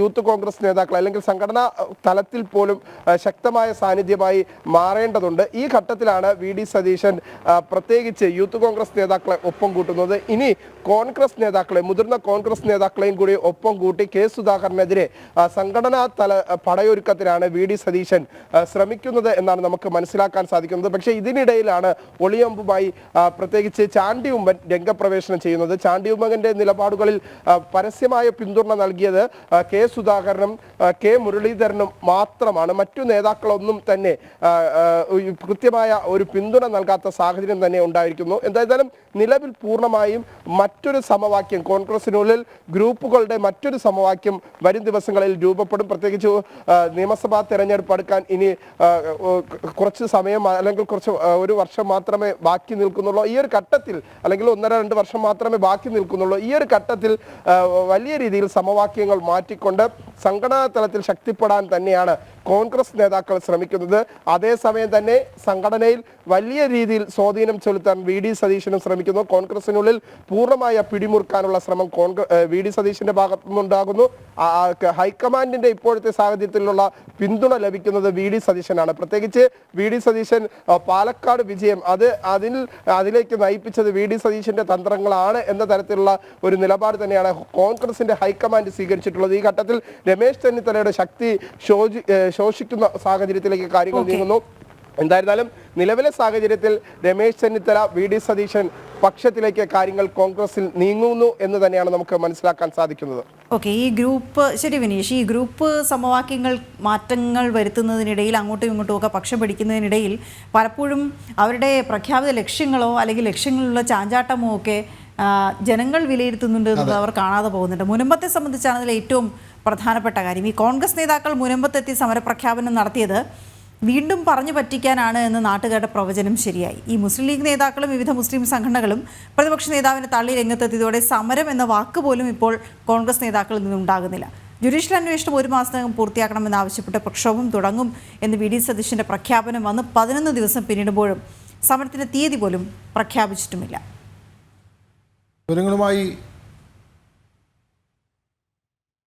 തീർച്ചയായിട്ടും ഐക്യ ജനാധിപത്യ മുന്നണിയുടെയും ഇന്ത്യൻ നാഷണൽ കോൺഗ്രസിന്റെയും നേതൃത്വത്തിൽ മുനമ്പം സമരത്തിന് ഐക്യദാർഢ്യം പ്രഖ്യാപിച്ചുകൊണ്ട് അവർക്ക് അവകാശപ്പെട്ട ഭൂമി അവർക്ക് തിരിച്ചു കൊടുക്കണം എന്ന് ആവശ്യപ്പെട്ടുകൊണ്ടുള്ള സമര പരിപാടികളും അവരുടെ ഐക്യദാർഢ്യം പ്രഖ്യാപിച്ചുകൊണ്ടുള്ള പ്രചരണ പരിപാടികളും ഞങ്ങൾ നടത്താൻ തീരുമാനിച്ചിട്ടുണ്ട്. എല്ലാ വിഭാഗം ജനങ്ങളെയും പങ്കെടുപ്പിച്ചുകൊണ്ടുള്ള ഒരു പരിപാടിയായിരിക്കും. വഖഫ് അധിനിവേശത്തിനെതിരായ മുനമ്പം ജനതയുടെ സമരം 1.5 മാസം പിന്നിടുന്ന ഘട്ടത്തിലാണ് പ്രതിപക്ഷ നേതാവ് വി ഡി സതീശന്റെ നേതൃത്വത്തിൽ കോൺഗ്രസ് നേതാക്കൾ മുനമ്പത്തേക്ക് എത്തി ഈ വാഗ്ദാനങ്ങളൊക്കെയും നൽകിയത്. എന്നാൽ ഇത് വോട്ട് ബാങ്ക് ലക്ഷ്യം വെച്ചുള്ള വരവാണെന്നും ഇപ്പോൾ പറഞ്ഞതൊക്കെ ഇവർ മാറ്റി പറയുമെന്നും അന്നേ കോൺഗ്രസിനെ നന്നായി മനസ്സിലാക്കിയ മുനമ്പം നിവാസികൾ പറഞ്ഞിരുന്നു. ക്രിസ്മസിന് മുമ്പ് ശരിയാക്കി തരാന്നാണ് പറഞ്ഞത്. അതിങ്ങനെ പറഞ്ഞിട്ടുമ്പോഴൊക്കെ ഉള്ളതാണ്. ഞങ്ങൾക്ക് അതൊരു വിശ്വാസമില്ല. ഈ സമരം തുടങ്ങണേക്കുമ്പോൾ ഒരു പ്രാവശ്യം വന്നിട്ടും ഞാൻ അങ്ങനെ ചെയ്യും ഇങ്ങനെ ചെയ്യും നിങ്ങളെ കൂടെ ഉണ്ട് എന്ന് പറഞ്ഞിട്ട് അത് കഴിഞ്ഞ് 51-ാം ദിവസമാണ് അവരിന്ന് തിരിഞ്ഞു നോക്കിയേക്കണത്. അപ്പൊ ഇതിനകത്തൊക്കെ ഞാൻ എന്ത് വിശ്വസിക്കും ഇവരെ പറ്റി? മുനമ്പം വിഷയത്തിൽ ആരംഭിക്കുന്ന പ്രക്ഷോഭത്തിൽ ഉന്നയിക്കുന്ന ആവശ്യം 1 മാസത്തിനുള്ളിൽ ജുഡീഷ്യൽ അന്വേഷണം പൂർത്തിയാക്കണം എന്നതായിരുന്നു. എന്നാൽ സമരപ്രഖ്യാപനം നടത്തി 10 ദിവസം പിന്നിടുമ്പോഴും സമരം വാക്കുകളിൽ ഒതുങ്ങുകയാണ്. മുസ്ലിം ലീഗ് നേതാക്കളെ അടക്കം പങ്കെടുപ്പിച്ച് സംസ്ഥാനതല ഉദ്ഘാടനം കൊച്ചിയിൽ ഉണ്ടാകുമെന്ന് പ്രഖ്യാപിച്ചതിന് പിന്നാലെ ലീഗ് നേതാക്കൾ പ്രതിപക്ഷ നേതാവിനെ തള്ളി അവരുടെ നിലപാടുമായി രംഗത്ത് വന്നിരുന്നു. ഇതോടെ സമരം നടക്കില്ലെന്ന് ഉറപ്പായി. ഒപ്പം മുനമ്പം ജനതയ്ക്ക് മുന്നിൽ അന്ന് വി ഡി സതീശൻ പറഞ്ഞ ഈ വാക്കുകൾ കള്ളമെന്നും വ്യക്തമാവുകയാണ്. മുഴുവൻ മുസ്ലിം സംഘടനകളുമായി അവരെ ആശയവിനിമയം നടത്തി ഞങ്ങളെല്ലാവരും. എന്നിട്ട് ഞങ്ങൾ ഈ പറഞ്ഞ കാര്യം അവരെ മുഴുവൻ ബോധ്യപ്പെടുത്തി. പാണക്കാട് സാദിഖ് അലി ശിഹാബ് തങ്ങൾ, കോഴിക്കോട് മുസ്ലിം സംഘടനകളുടെ യോഗം വിളിച്ചുകൂട്ടി നിങ്ങളുടെ ഈ ആവശ്യത്തിന് കേരളത്തിലെ മുഴുവൻ മുസ്ലിം സംഘടനകളും പിന്തുണ നൽകി. നിസ്സാര കാര്യമാണ്. ഞങ്ങൾ എല്ലാവരെയും അത് പറഞ്ഞ് ബോധ്യപ്പെടുത്തി. കേരളത്തിലെ എനിക്ക് അഭിമാനം തോന്നിയ നിമിഷങ്ങളാണ്. കേരളത്തിലെ മുഴുവൻ മുസ്ലിം സംഘടനകളും നിങ്ങൾക്ക് വേണ്ടിയിട്ട് പരിഹരിക്കാൻ എന്ത് നിലപാട് സ്വീകരിച്ചാൽ ആദ്യം അതിന് പിന്തുണ കൊടുക്കുന്നത് ഞങ്ങളായിരിക്കും. ഒരു സംശയം. ഇതേസമയം ഇടതുമുന്നണിയും UDF-ഉം മുന്നോട്ട് വെച്ച വാഗ്ദാനങ്ങളിൽ വീഴാതെ ശക്തമായി തുടരുന്ന മുനമ്പം സമരം ഇന്ന് 63-ാം ദിവസമാണ് കടക്കുന്നത്. സുധീഷ് ഗോപാൽ, ജനം, കൊച്ചി. സുധീഷ് വിവരങ്ങളുമായി ചേരുന്നുണ്ട്. സുധീഷ്, വല്ലാത്ത മലക്കം മറിച്ചിലായിരുന്നു വി ഡി സതീശൻ ഈ വിഷയത്തിൽ നടത്തിയത്. കാരണം നമ്മളിപ്പോൾ കണ്ടു ഇത് ഈ ആദ്യ തിരഞ്ഞെടുപ്പ് നടക്കുന്നു, ഉപതെരഞ്ഞെടുപ്പ് നടക്കുന്ന സമയത്തൊന്നും അങ്ങോട്ട് പോയില്ല. കാരണം ഒരു നിലപാട് പറഞ്ഞു കഴിഞ്ഞാൽ തിരിച്ചടിയാകുമോ എന്ന് പേടിച്ചിട്ട് ഉപതെരഞ്ഞെടുപ്പിന് പിന്നാലെ പോയി ഈ തരത്തിൽ ചില വാക്കുകൾ മുനമ്പം നിവാസികൾക്ക് കൊടുക്കുന്നു. അവർ എത്ര കണ്ട് ഈ 63 ദിവസങ്ങളായി സമര മുഖത്ത് നിൽക്കുന്നവർ എത്ര കണ്ട് ബുദ്ധിമുട്ടിലാണ്, വിഷമത്തിലാണ് എന്നറിയാം. അവിടെ ചെന്ന് ഇങ്ങനെ ചില വാഗ്ദാനങ്ങൾ നൽകി. ഒരുപക്ഷെ അന്നും വളരെ നിർവികാരതയോടെ ഇത് കണ്ടവരുമുണ്ട്. കാരണം അറിയാം ഇതൊന്നും സംഭവിക്കാൻ പോകുന്നില്ല എന്നുള്ളത്. പക്ഷേ ഇത്തരത്തിൽ ഒരു മറുകണ്ഠം ചാടിയുള്ള പരിപാടി ഉണ്ടാകുമെന്ന് അവർ തീരെ പ്രതീക്ഷിക്കുന്നില്ല. ഏതായാലും ഈ സമരപ്രഖ്യാപനം എന്ന് അന്ന് പറഞ്ഞതൊക്കെയും വെള്ളത്തിൽ എവിടെയോ ഒലിച്ചു പോയി എന്നുള്ള കാര്യം മുനമ്പം നിവാസികൾ തിരിച്ചറിഞ്ഞു കഴിഞ്ഞു. സുധീഷ്,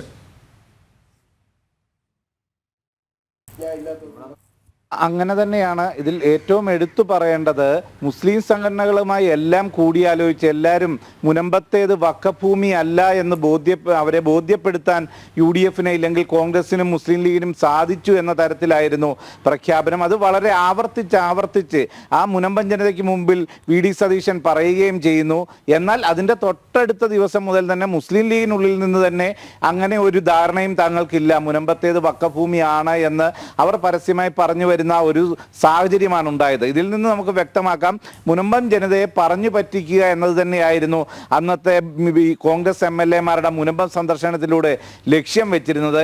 അവിടെ തന്നെ കുറ്റം പറഞ്ഞു, ഇതിൻ്റെ യോഗം വിളിക്കുന്നത് ഉപതെരഞ്ഞെടുപ്പിന് ശേഷമാണ് സർക്കാരിന്. പക്ഷേ ഈ ആരോപണം ഉന്നയിക്കുന്ന UDF-ഉം ഈ സമരപന്തലിലേക്ക് ആദ്യമായി എത്തുന്നത് ഈ ഉപതെരഞ്ഞെടുപ്പ് എല്ലാം കഴിഞ്ഞതിന് ശേഷമായിരുന്നു. അപ്പം LDF-ഉം UDF-ഉം ഇതിൽ സ്വീകരിക്കുന്ന നിലപാടുകളും സമീപനങ്ങളും എല്ലാം ഒന്ന് തന്നെയാണെന്നുള്ളത് നമുക്ക് വ്യക്തമാണ്. അവർ പരസ്പരം പഴിചാരി ഇതിൽ നിന്നും രക്ഷപ്പെടാൻ ശ്രമിക്കുകയാണ്. അന്ന് നടത്തിയ പ്രസംഗങ്ങളിലടക്കം വഖഫ് നിയമം പ്രശ്നമല്ല എന്ന് ആവർത്തിച്ച് പറഞ്ഞുകൊണ്ട് ഇനി വഖഫ് നിയമത്തിൽ ഭേദഗതി വരുത്തിയാലും നിങ്ങൾക്ക് ഗുണമുണ്ടാകില്ല എന്ന് അവരെ ബോധ്യപ്പെടുത്താനുള്ള ശ്രമങ്ങളാണ് നടത്തിയത്. അതിനുശേഷമാണ് പ്രഖ്യാപിക്കുന്നത് മുസ്ലിം ലീഗ് അടക്കമുള്ള വിവിധ മുസ്ലിം സംഘടനകളെ അടക്കം അണിചേർത്തുകൊണ്ട് കൊച്ചിയിൽ വെച്ച് ഇതിൻ്റെ സംസ്ഥാനതല ഉദ്ഘാടനം നടത്തിക്കൊണ്ട് വഖഫ് വിഷയത്തിൽ പ്രക്ഷോഭം ആരംഭിക്കുന്നു. മുനമ്പം ജനതയ്ക്ക് വേണ്ടി പ്രക്ഷോഭം തുടങ്ങിയാണ്. അത് സംസ്ഥാനത്തിൻ്റെ എല്ലാ ഭാഗങ്ങളിലേക്കും വ്യാപിപ്പിക്കുമെന്നും പ്രഖ്യാപിച്ച് ഇന്ന് 11 ദിവസം കഴിഞ്ഞ് 12ാമത്തെ ദിവസം തുടങ്ങുകയാണ്. ഇതുവരെയും എന്ന് സമരം നടത്തും, എവിടെ നടത്തും, ഒരു പ്രഖ്യാപനം ഉണ്ടായിട്ടില്ല. അതിൽ ഏറ്റവും രസകരമായ കാര്യം, ഒരു മാസത്തിനുള്ളിൽ ജുഡീഷ്യൽ കമ്മീഷന്റെ അന്വേഷണം പൂർത്തിയാക്കി ഇതിൽ നടപടി ഉണ്ടാകണം എന്നതായിരുന്നു ആവശ്യം. ഈ ആവശ്യം ഉന്നയിച്ച് പ്രക്ഷോഭം നടത്തുമെന്ന് പറഞ്ഞിട്ട് ഒരു മാസത്തിന്റെ പകുതിയോളം ആവുമ്പോഴും ആ സമരം ആരംഭിക്കാൻ പോലും കഴിഞ്ഞിട്ടില്ല. അപ്പോൾ മുനമ്പം ജനതയോടെ ഇവരുടെ വാക്കുകളിൽ ഒരു ആത്മാർത്ഥതയും ഇല്ല എന്നത് തന്നെയാണ് യാഥാർത്ഥ്യം ഇവിടെ വ്യക്തമാകുന്നത്. എന്നാൽ ഏറ്റവും രസകരമായ കാര്യം, ഇത് അന്ന് തന്നെ ഈ മുനമ്പത്ത് VD സതീശനും മറ്റ് UDF MLA-മാരും ഹൈബിയുടെ MPയും ചെല്ലുമ്പോൾ തന്നെ കൃത്യമായും അവിടുത്തെ ജനത മനസ്സിലാക്കിയിരുന്നു ഇത് തട്ടിപ്പാണ്, വോട്ട് ബാങ്ക് ലക്ഷ്യം വെച്ചുള്ള സന്ദർശനം മാത്രമാണ്. മണിപ്പൂരിന് വേണ്ടി വാചാലനാകുന്ന ഹൈബീഡൻ ഒരിക്കലും സ്വന്തം മണ്ഡലത്തിൽപ്പെട്ട മുനമ്പത്തിന് വേണ്ടി ഒന്നും ലോക്സഭയിൽ സംസാരിച്ചിട്ടില്ല. ഇവിടുത്തെ MLA-മാരെല്ലാം വഖഫ് നിയമ ഭേദഗതിക്കെതിരായി വോട്ട് ചെയ്തവരാണ്. അത് കൃത്യമായി മനസ്സിലാക്കി ഇവരുടെ പാഴ്വാക്കുകളെ പുച്ഛിച്ച് തള്ളുന്ന തരത്തിൽ അവിടുത്തെ ജനങ്ങൾ വിട്ടുനിൽക്കുന്ന ഒരു സാഹചര്യം തന്നെയാണ് അന്നുണ്ടായത്. അത് ശരിയായ ഒരു സമീപനമായിരുന്നു മുനമ്പം ജനത സ്വീകരിച്ചത് എന്നതുകൂടി അരക്കെട്ടിട്ട് ഉറപ്പിക്കുന്നതാണ് ഇപ്പോഴത്തെ കോൺഗ്രസിന്റെ സമീപനം. പിന്നീട് ചോദിക്കുമ്പോൾ ഇനിയും വിവാദങ്ങൾക്കില്ല, അതിൽ പ്രതികരിച്ച് വിവാദത്തിനില്ല എന്ന് പറഞ്ഞ് പിന്മാറുന്ന പ്രതിപക്ഷ നേതാവ് VD സതീശനാണ് ഒരു തീരുമാനം നിങ്ങൾക്ക് അനുകൂലമായി വന്നാൽ അതിനൊപ്പം നിൽക്കും, ഞങ്ങളുണ്ട്, ആദ്യം അതിനെ പിന്തുണയ്ക്കുന്നത് ഞങ്ങളായിരിക്കുമെന്ന് പറയുന്നത്. പക്ഷേ ഇവർക്കെതിരായ സമീപനത്തെ പിന്തുണയ്ക്കുന്ന രീതിയിലേക്ക് കോൺഗ്രസ് മാറി എന്നത് തന്നെയാണ് ഇവിടെ ശ്രദ്ധേയമാകുന്നത്. ഇത് കോൺഗ്രസിന്റെ ഇരട്ടത്താപ്പാണെന്ന് അവർ തിരിച്ചറിഞ്ഞു. ഇതേ സാഹചര്യത്തിൽ LDF-ഉം വലിയ രീതിയിൽ ഈ സമരം അവിടെ അവസാനിപ്പിക്കുന്നതിന് വേണ്ടിയുള്ള ശ്രമങ്ങൾ മുഖ്യമന്ത്രി തന്നെ നേരിട്ട് നടത്തിയിരുന്നു. പക്ഷേ അതിനവർ വഴങ്ങിയില്ല. കോൺഗ്രസിന്റെ പ്രഖ്യാപനങ്ങൾ വന്നു, അതിലും ഒന്നും പെടാതെ, അതിലൊന്നും വിശ്വാസ്യതയിലെടുക്കാതെ അവർ സമരവുമായി ശക്തമായി തന്നെ മുന്നോട്ട് പോവുകയാണ്.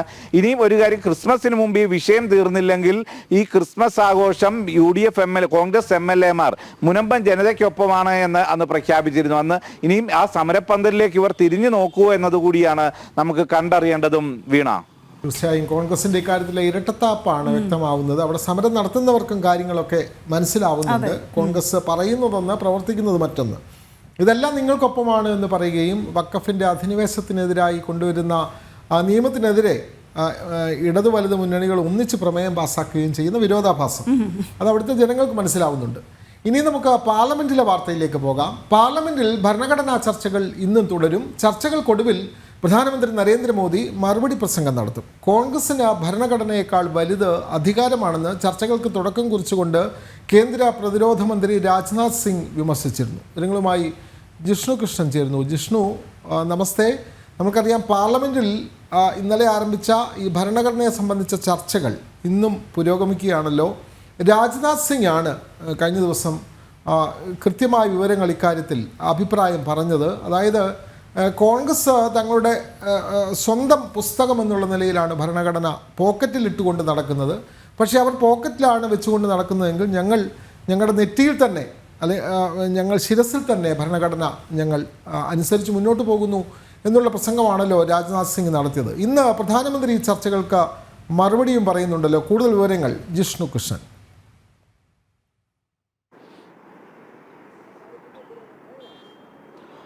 വിനോദ, വീണ, നമസ്തേ, ഗുഡ് മോർണിംഗ്. പാർലമെന്റിൽ ഇന്ന് പ്രധാനമന്ത്രി നരേന്ദ്രമോദിയുടെ വാക്കുകൾക്ക് കാതോർക്കുകയാണ് പാർലമെന്റും ഒപ്പം രാജ്യവും. ഭരണഘടനയുടെ 75ാം വാർഷികത്തോടനുബന്ധിച്ചുള്ള പ്രത്യേക ചർച്ചയാണ് പാർലമെന്റിൽ നടക്കുന്നത്. കഴിഞ്ഞ ദിവസം ഇപ്പോൾ വിനോദ് ചൂണ്ടിക്കാട്ടിയതുപോലെ കേന്ദ്ര പ്രതിരോധ മന്ത്രി രാജ്നാഥ് സിംഗ് ആണ് ഈ ചർച്ചകൾക്ക് തുടക്കം കുറിച്ചുകൊണ്ട് ആദ്യം സംസാരിച്ചത്. പിറകെ പ്രതിപക്ഷത്തിലെയും ഭരണപക്ഷത്തിലെയും വിവിധ അംഗങ്ങൾ സംസാരിക്കുകയുണ്ടായി.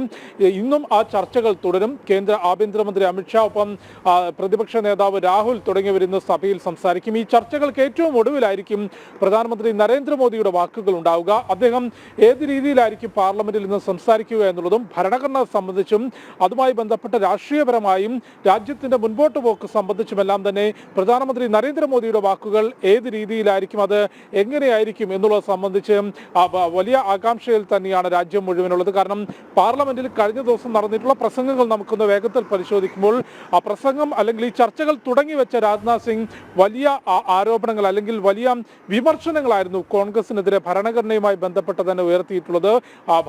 ഭരണഘടനയ്ക്ക് യാതൊരു തരത്തിലുമുള്ള വില നൽകാതെ എപ്പോഴെല്ലാം അധികാരം വേണോ, രാജ്യത്തിന്റെ ഭരണഘടനാ മൂല്യങ്ങൾ വേണമോ എന്ന ചോദ്യത്തിന് മുൻപിൽ അധികാരം മതി എന്ന നിലപാടായിരുന്നു കോൺഗ്രസ് സ്വീകരിച്ചിട്ടുള്ളത്. കോൺഗ്രസിന്റെ യുവതലമുറ പോക്കറ്റ് ഡയറി പോലെ ഭരണഘടനയെ കൊണ്ടു നടക്കുന്നു.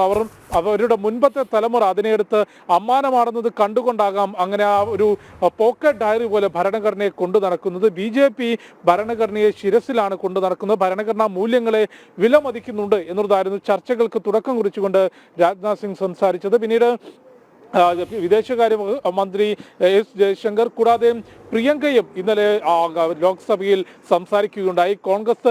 കോൺഗ്രസിന്റെ കുന്തമുനയായിരിക്കും പ്രിയങ്ക എന്നുള്ള വലിയ ബിൽഡപ്പോട് കൂടിയായിരുന്നു പ്രിയങ്കയെ പാർലമെന്റിലേക്ക് എത്തിച്ചതെങ്കിലും ആദ്യ പ്രസംഗത്തിൽ തന്നെ അബദ്ധങ്ങളായിരുന്നു പ്രിയങ്കയ്ക്ക് പറ്റിയത് എന്നുള്ളതാണ് ആ പ്രസംഗം പരിശോധിക്കുമ്പോൾ നമുക്ക് മനസ്സിലാക്കേണ്ടത്. ഭരണഘടനയുമായി ബന്ധപ്പെട്ടോ അതിന്റെ മൂല്യങ്ങളുമായി ബന്ധപ്പെട്ടോ സംസാരിക്കാതെ രാഷ്ട്രീയ ആരോപണങ്ങൾ ഉയർത്തി, അതിലും സ്വന്തം പാർട്ടി ഭരിക്കുന്ന സംസ്ഥാനത്തെ ആ സർക്കാരിനെ രൂക്ഷമായി വിമർശിക്കുകയായിരുന്നു.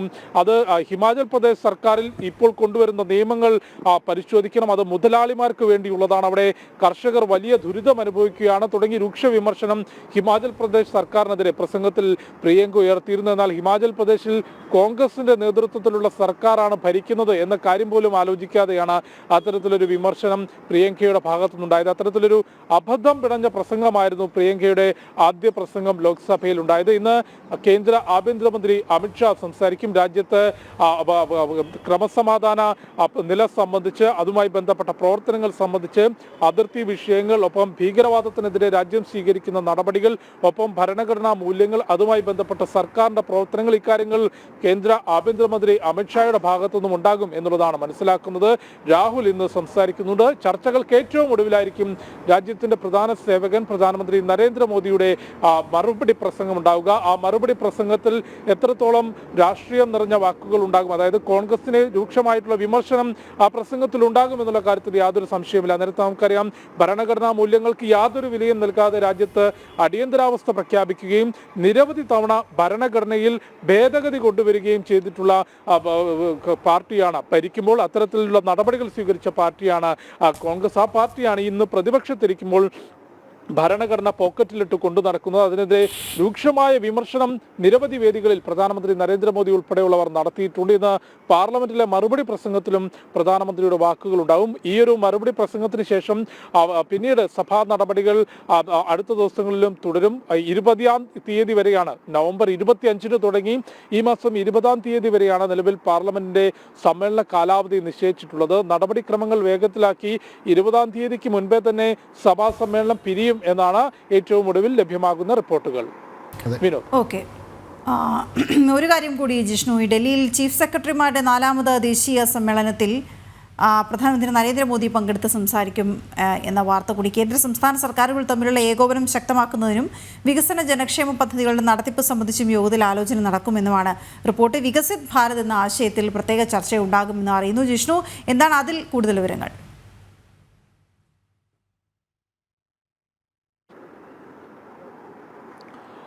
ഇവിടെ എല്ലാ സംസ്ഥാനങ്ങളിലെയും കേന്ദ്രഭരണ പ്രദേശങ്ങളിലെയും ഉദ്യോഗസ്ഥർ ചീഫ് സെക്രട്ടറി തലത്തിലാണ് ഈ ഒരു യോഗം, ദേശീയ സമ്മേളനം എന്നുള്ള രീതിയിൽ ഡൽഹിയിൽ നടക്കുന്നത്. ഇത്തരത്തിലുള്ളൊരു സമ്മേളനം ആരംഭിക്കുന്നതിന്റെ ആശയം തന്നെ കേന്ദ്ര സംസ്ഥാന സർക്കാരുകൾ തമ്മിലുള്ള വിവിധ പ്രവർത്തനങ്ങളിലെ ഏകോപനം, സഹകരണം, ജനക്ഷേമ വികസന പദ്ധതികൾ അത് വേഗത്തിൽ നടപ്പിലാക്കുക, മറ്റ് നടപടിക്രമങ്ങളിൽ കുടുങ്ങി പദ്ധതികൾ വൈകാതിരിക്കാൻ, അല്ലെങ്കിൽ കേന്ദ്ര സംസ്ഥാന സർക്കാരുകളുടെ പ്രവർത്തനങ്ങളിൽ ഏകോപനം കൂടുതൽ ശക്തമാക്കുന്നതിനുമാണ് ഇത്തരത്തിലൊരു ആശയം പ്രധാനമന്ത്രി നരേന്ദ്രമോദി മുൻപോട്ട് വെച്ചിരുന്നത്. 2022-ൽ ആദ്യമായാണ് ആദ്യ ചീഫ് സെക്രട്ടറിമാരുടെ ദേശീയ സമ്മേളനം നടന്നത്. അത് ധർമ്മശാലയിലായിരുന്നു നടന്നത്. പിന്നീട് 2023 ജനുവരിയിലും 2023 ഡിസംബറിലും അത്തരത്തിൽ സമ്മേളനം നടന്നു. ഇത് 4ാമത് ദേശീയ സമ്മേളനമാണ്, ചീഫ് സെക്രട്ടറിമാരുടെ സമ്മേളനമാണ് ഡൽഹിയിൽ ചേരുന്നത്. ഇന്ന് പ്രധാനമന്ത്രി നരേന്ദ്രമോദി ആ സമ്മേളനത്തിൽ പങ്കെടുത്ത് സംസാരിക്കും. കേന്ദ്ര സംസ്ഥാന സർക്കാരുകളുടെ പ്രവർത്തനം സംബന്ധിച്ച് അദ്ദേഹത്തിന്റെ വാക്കുകൾ, നിലവിൽ ഈ നടപടികൾ എങ്ങനെ പുരോഗമിക്കുന്നു എന്നത് സംബന്ധിച്ചൊരു വിശദീകരണവും, ഒപ്പം മുൻപോട്ടുള്ള പ്രവർത്തനം സംബന്ധിച്ച് എന്താണ് കേന്ദ്ര സർക്കാർ ഈ ഒരു സമ്മേളനത്തിലൂടെ ഉദ്ദേശിക്കുന്നത്, എന്തെല്ലാം പ്രവർത്തനങ്ങൾ മുൻപോട്ട് കൊണ്ടുപോകേണ്ടതുണ്ട് എന്നത് സംബന്ധിച്ച വിശദമായ ഒരു വാക്കുകൾ പ്രധാനമന്ത്രി നരേന്ദ്രമോദിയുടെ ഭാഗത്തു നിന്ന് ഈ യോഗത്തിൽ ഉണ്ടാകും എന്നാണ് മനസ്സിലാക്കുന്നത്. കേന്ദ്ര സംസ്ഥാന സർക്കാരുകൾ വിവിധ വിഷയങ്ങൾ വരുമ്പോൾ നമുക്കറിയാം, ഈ പ്രവർത്തനങ്ങൾ പ്രഖ്യാപിക്കുമ്പോൾ, സർക്കാരുകൾ പ്രഖ്യാപിക്കുമ്പോൾ അത് നടപ്പാക്കേണ്ടത്, അടിത്തട്ടിൽ നടപ്പാക്കേണ്ടത് ഉദ്യോഗസ്ഥർ കൂടി ചേർന്നുകൊണ്ടാണ്. അത്തരത്തിൽ യാതൊരു പ്രവർത്തനങ്ങളിൽ, അത് വികസന പദ്ധതികളാണെങ്കിലും ജനക്ഷേമ പദ്ധതികളാണെങ്കിലും അല്ലെങ്കിൽ ഏതെങ്കിലും പ്രത്യേക കേന്ദ്ര സംസ്ഥാന സർക്കാരുകളുടെ പദ്ധതികളാണെങ്കിലും അതിൽ അത്തരത്തിൽ നടപടിക്രമങ്ങളുടെ വീഴ്ച ഉണ്ടാകാതിരിക്കാനും ഏകോപനവും സഹകരണവും മെച്ചപ്പെടുത്തുന്നതിനുമാണ് ഇത്തരം കൂടിയാലോചനകൾ കേന്ദ്ര സർക്കാരിന്റെ ഭാഗത്തു നിന്നുണ്ടാകുന്നത്. എല്ലാ സംസ്ഥാനങ്ങളിലെയും ചീഫ് സെക്രട്ടറിമാർ ഈ യോഗത്തിൽ പങ്കെടുക്കുന്നു എന്നാണ് മനസ്സിലാക്കുന്നത്. ഇന്നലെ ആരംഭിച്ച യോഗം ഇന്നും നാളെയും 3 ദിവസമായാണ് രാജ്യ തലസ്ഥാനത്ത് പുരോഗമിക്കുക. 4ാമത് ചീഫ് സെക്രട്ടറിമാരുടെ സമ്മേളനത്തിലാണ്, ദേശീയ സമ്മേളനത്തിലാണ് പ്രധാനമന്ത്രി ഇന്ന് പങ്കെടുക്കുന്നത്. വീണ, പ്രധാനമന്ത്രി ഇന്ന് പാർലമെന്റിൽ പങ്കെടുത്ത് കൃത്യമായ മറുപടി പ്രസംഗം നടത്തുമെന്നുള്ള വാർത്തയാണ് ജിഷ്ണു പങ്കുവെക്കുന്നത്. ഇടുക്കി വണ്ടിപ്പെരിയാർ ചിറക്കുളം പീഡനക്കേസിൽ പെൺകുട്ടിയുടെ കുടുംബത്തെ വഞ്ചിച്ച് സംസ്ഥാന സർക്കാർ. പോലീസ് കണ്ടെത്തിയ പ്രതിയെ കോടതി വെറുതെ വിട്ടിട്ട് 1 വർഷമായി. സ്പെഷ്യൽ പ്രോസിക്യൂട്ടറെ നിയമിക്കുമെന്ന മുഖ്യമന്ത്രി പിണറായി വിജയന്റെ വാഗ്ദാനം പാഴ്വാക്കായി. ഹൈക്കോടതിയിൽ കേസ് നടത്താൻ പെൺകുട്ടിയുടെ കുടുംബത്തിന് കഴിയുന്നുമില്ല. സുബിൻ തോമസ് ചേരുന്നുണ്ട് വിവരങ്ങളുമായി. സുബിൻ, ഈ സ്പെഷ്യൽ പ്രോസിക്യൂട്ടറെ നിയമിക്കാം എന്ന വാക്ക് എവിടെയോ പോയി. ഇപ്പോൾ ആ കുടുംബം ഇങ്ങനെ ഒന്നും ചെയ്യാനാകാതെ വീണ്ടും നിരാലംബരായി, എങ്ങോട്ട് പോകണമെന്നറിയാതെ, ആരെ അങ്ങോട്ട് പോയി സമീപിക്കണമെന്നറിയാതെ വിഷമിക്കുകയാണ്. നീതി കിട്ടുമെന്ന് പോലും ആ കുടുംബത്തിന് അറിയില്ല. കാരണം ഈ പ്രതിയെ വെറുതെ വിട്ടിട്ട് 1 വർഷമായി. അതിൻ്റെ ബാക്കി പ്രോസിക്യൂഷൻ നടപടിയുമായി സർക്കാർ മുന്നോട്ട് പോകുന്നില്ല. അപ്പോൾ സർക്കാർ ആരുടെ ഭാഗത്താണ്? അതാണ് വലിയ ചോദ്യം. സുബിൻ തോമസ്.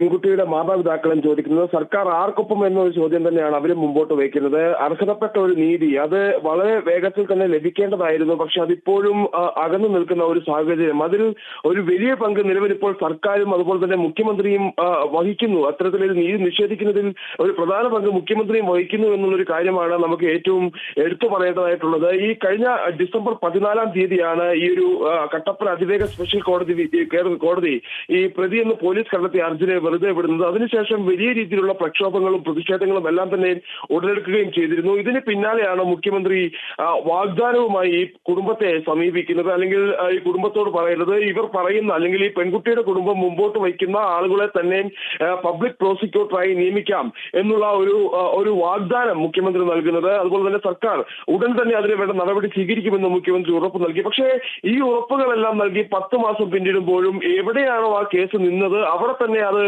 തുടരുന്ന ഒരു സാഹചര്യമാണ് ഇപ്പോഴും ഉള്ളത്. ഈ ഹൈക്കോടതിയിൽ ഈ കേസ് ഇപ്പോൾ വാദിക്കാൻ പോലും കഴിയാത്ത ഒരു സാഹചര്യത്തിലാണ് നിലവിൽ ഈ പെൺകുട്ടിയുടെ കുടുംബമുള്ളത്. ഇത് സ്പെഷ്യൽ പ്രോസിക്യൂട്ടറെ നിയമിക്കാം അല്ലെങ്കിൽ നിയമിക്കാത്തതാണ് ഏറ്റവും കൂടുതൽ ഒരു ബുദ്ധിമുട്ട് നിലവിൽ ഉണ്ടാക്കിക്കൊണ്ടിരിക്കുന്നത്. ഇവർ പ്രധാനമായും ഈ വാളയാർ പെൺകുട്ടികളുടെ കേസിൽ ഹാജരായിരുന്ന ആ ഒരു പബ്ലിക് പ്രോസിക്യൂട്ടറുടെ പേരാണ് ഇവർ നിർദ്ദേശിച്ചിരുന്നത്. പക്ഷേ ഇതുവരെ അതുമായി ബന്ധപ്പെട്ട ഒരു നിയമനം നടത്താനോ ഒരു വിശദീകരണം നൽകാനോ ഇതുവരെ സർക്കാർ തയ്യാറാകാത്ത ഒരു സാഹചര്യമാണുള്ളത്. അതാണ് ഈ കുടുംബത്തെ ഏറ്റവും കൂടുതൽ നിലവിലിപ്പോൾ ബുദ്ധിമുട്ടിലാക്കുന്നതും. ഈ 2021 ജൂൺ 30 ഈ ചുഴക്കം സ്വദേശിയായ 6 വയസ്സുകാരി വീടിനുള്ളിൽ തൂങ്ങി മരിച്ച നിലയിൽ കണ്ടെത്തിയത്. ശേഷം നടത്തിയ അന്വേഷണത്തിൽ ഈ പെൺകുട്ടിയെ പീഡിപ്പിച്ച് കെട്ടിത്തൂക്കിയതാണെന്ന് കണ്ടെത്തുകയും ചെയ്തു. വിശദമായ അന്വേഷണത്തിലാണ് സമീപവാസിയും ഈ പെൺകുട്ടിയെ ചെറുപ്പം മുതൽ പരിചയമുണ്ടായിരുന്ന അർജുൻ എന്ന യുവാവിനെ പോലീസ് അറസ്റ്റ് ചെയ്തത്. പ്രധാനമായും പ്രാഥമികമായ തെളിവുകളെല്ലാം തന്നെ ശേഖരിച്ചുകൊണ്ടായിരുന്നു ഈ ഒരു അറസ്റ്റ് പോലീസ് രേഖപ്പെടുത്തിയത്. പക്ഷേ കോടതി നിരീക്ഷിച്ചത് ഈ തെളിവുകളൊന്നും തന്നെ അപര്യാപ്തമാണ്, അല്ലെങ്കിൽ ഈ തെളിവുകളെല്ലാം തന്നെ വലിയ വീഴ്ചകൾ ഉണ്ടായിട്ടുണ്ട്, പോലീസ് അന്വേഷണത്തിൽ വലിയ വീഴ്ചകൾ ഉണ്ടായിട്ടുണ്ട് എന്നത് ചൂണ്ടിക്കാട്ടിയാണ് ഈ ഒരു കോടതി അർജുനെ വെറുതെ വിടുന്ന സാഹചര്യം ഉണ്ടായത്. എന്തായാലും ഈ കേസുമായി ബന്ധപ്പെട്ട് നിലവിൽ ഇപ്പോൾ 1 വർഷം പിന്നിടുമ്പോൾ ഈ പോലീസിന്റെ വീഴ്ചകൾ ചൂണ്ടിക്കാട്ടി ഹൈക്കോടതിയിൽ അല്ലെങ്കിൽ പോലീസിന്റെ വീഴ്ചകളിൽ നിന്നാണ് ഈ പ്രതി വിചാരണ കോടതിയിൽ നിന്ന് രക്ഷപ്പെടാനുണ്ടായ ഒരു സാഹചര്യം ഉണ്ടായത് എന്ന് തെളിയിക്കാനാണ് നിലവിൽ ഇപ്പോൾ പെൺകുട്ടിയുടെ കുടുംബം ശ്രമിക്കുന്നത്. ഹൈക്കോടതിയിൽ അതിനുവേണ്ടിയുള്ള ശ്രമം നടത്താനാണ് അവർ ഉദ്ദേശിക്കുന്നത്. പക്ഷേ ഈ പബ്ലിക് പ്രോസിക്യൂട്ടറെ നിയമിക്കാത്തൊരു സാഹചര്യം ഉള്ളത് കൊണ്ട് ഈ പ്രതിക്ക് രക്ഷപ്പെടാനുള്ള ഒരു സാഹചര്യം അത് കൂടുതലായി ഉണ്ടാകുന്നു എന്നുള്ളതാണ് ഏറ്റവും എടുത്തു പറയേണ്ടതായിട്ടുള്ള ഒരു കാര്യം. അതുപോലെ തന്നെ ഈ ഒരു അർജുന്റെ കുടുംബത്തിന് ഒരു ഭീഷണി തങ്ങൾക്കുള്ളതായി ഈ പെൺകുട്ടിയുടെ മാതാവ് പറയുന്നുണ്ട്. പലപ്പോഴും ഇപ്പോൾ തന്നെ നിരവധി കേസുകളിൽ ഈ കുടുംബം പ്രതിയാണ്, ഈ പെൺകുട്ടിയുടെ പിതാവ് പ്രതിയാണ്, അതുപോലെ തന്നെ ബന്ധുക്കളും പ്രതികളാണ്.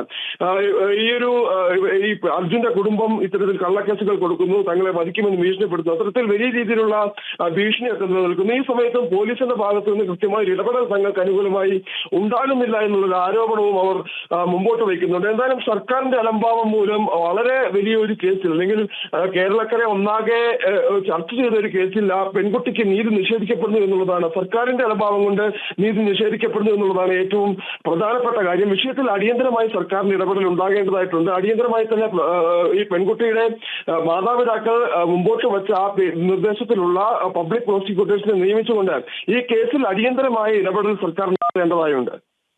അതെ, വണ്ടിപ്പെരിയാറിലാണ് ഒരു പെൺകുട്ടി പീഡനത്തിനിരയായി മരിച്ച സംഭവം. ആ പ്രതിയെ കൃത്യമായി അറസ്റ്റ് ചെയ്ത് നിയമ നടപടിയുമായി മുന്നോട്ട് പോകുന്നില്ല. വീണ അത് മാത്രമല്ല, ഈ പ്രതിയിൽ നിന്നും ആ കുടുംബം ഇപ്പോഴും ഭീഷണി നേരിടുകയാണ്. അത് എത്രമാത്രം കഷ്ടമാണ്. ഇത് കേരളത്തിലായതുകൊണ്ട് മറ്റു മാധ്യമങ്ങൾ ഇത് ചർച്ച ചെയ്യുന്നില്ല. മറ്റ് സംസ്ഥാനങ്ങളിലായിരുന്നെങ്കിൽ അത് വലിയ നിലയിൽ കൊട്ടിഘോഷിക്കുമായിരുന്നു. ഇടുക്കി പോലുള്ള ഒരു സ്ഥലത്താണ് പാവപ്പെട്ട ഒരു കുടുംബത്തിന് നേരെയാണ് പ്രതിയുടെ ഭാഗത്തു നിന്ന് വീണ്ടും ഭീഷണി ഉണ്ടായിട്ടും അവിടെ പോലീസ് സംവിധാനങ്ങളൊന്നും യാതൊരു നടപടിയും സ്വീകരിക്കുന്നില്ല.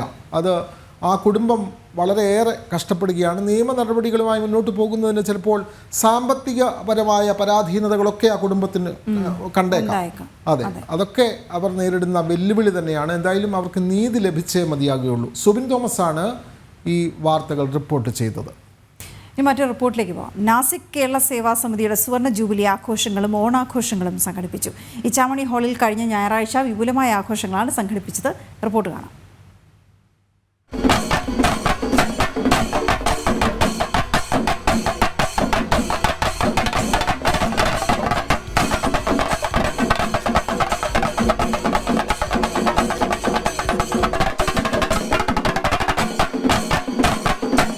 കഴിഞ്ഞ 5 പതിറ്റാണ്ടായി മഹാരാഷ്ട്രയിലെ നാസിക്കിൽ നിറസാന്നിധ്യമാണ് കേരള സേവാ സമിതി.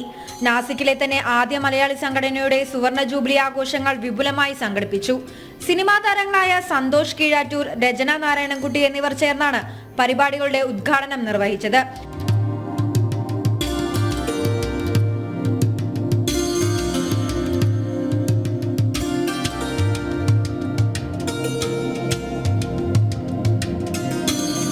നാസിക് എം പി രാജാബാബു വാജെ മുഖ്യാതിഥിയായിരുന്നു. സമിതി ജനറൽ സെക്രട്ടറി GM നായർ സ്വാഗതം പറഞ്ഞു. പുതിയ കമ്മിറ്റി ചാർജ് എടുത്തപ്പോൾ, രഞ്ജിത്ത് നായർ പ്രസിഡന്റായി ചാർജ് എടുത്തപ്പോൾ നമുക്കറിയായിരുന്നു 2024 നമുക്ക് സുവർണ ജൂബിലി ആഘോഷിക്കണമെന്ന്. ആ വേളയിൽ ഞങ്ങള് നാസിക്കിലെ എല്ലാ സംഘടനകളെയും ഒരു കത്ത് മൂലം അവരോട് റിക്വസ്റ്റ് ചെയ്യുകയുണ്ടായി. 2024 ഞങ്ങൾക്ക് വേണ്ടി വിട്ടുതരണം, ഞങ്ങളോട് സഹകരിക്കണമെന്ന്. ഈ 2024 വേറെ പ്രോഗ്രാം ഒന്നും കൊണ്ടുവരാതെ ഞങ്ങൾക്ക് വേണ്ടി അത് ഇതിന് ഞങ്ങളെ സഹായിച്ചതിന് ഞാൻ എന്റെ നന്ദിയും കടപ്പാടും അറിയിക്കാൻ ആഗ്രഹിക്കുന്നു. പ്രസിഡന്റ് രഞ്ജിത്ത് നായർ സമിതിയുടെ പ്രവർത്തനങ്ങൾ വിശദീകരിച്ചു. സമിതിയുടെ കലാവിഭാഗം വിവിധ കലാപരിപാടികൾ അവതരിപ്പിച്ചു. ഇന്നൊക്കെ നമ്മുടെ കയ്യിൽ മൊബൈൽ ഫോൺ ഉണ്ട്, കാറുണ്ട്, നമ്മുടെ കയ്യിൽ 1 സെക്കൻഡ് കൊണ്ട് ഓടിയെത്താവുന്ന ചീറിപ്പായുന്ന ബൈക്കുകളുണ്ട്, എല്ലാം ഉണ്ട്. തീർച്ചയായും ഇല്ല.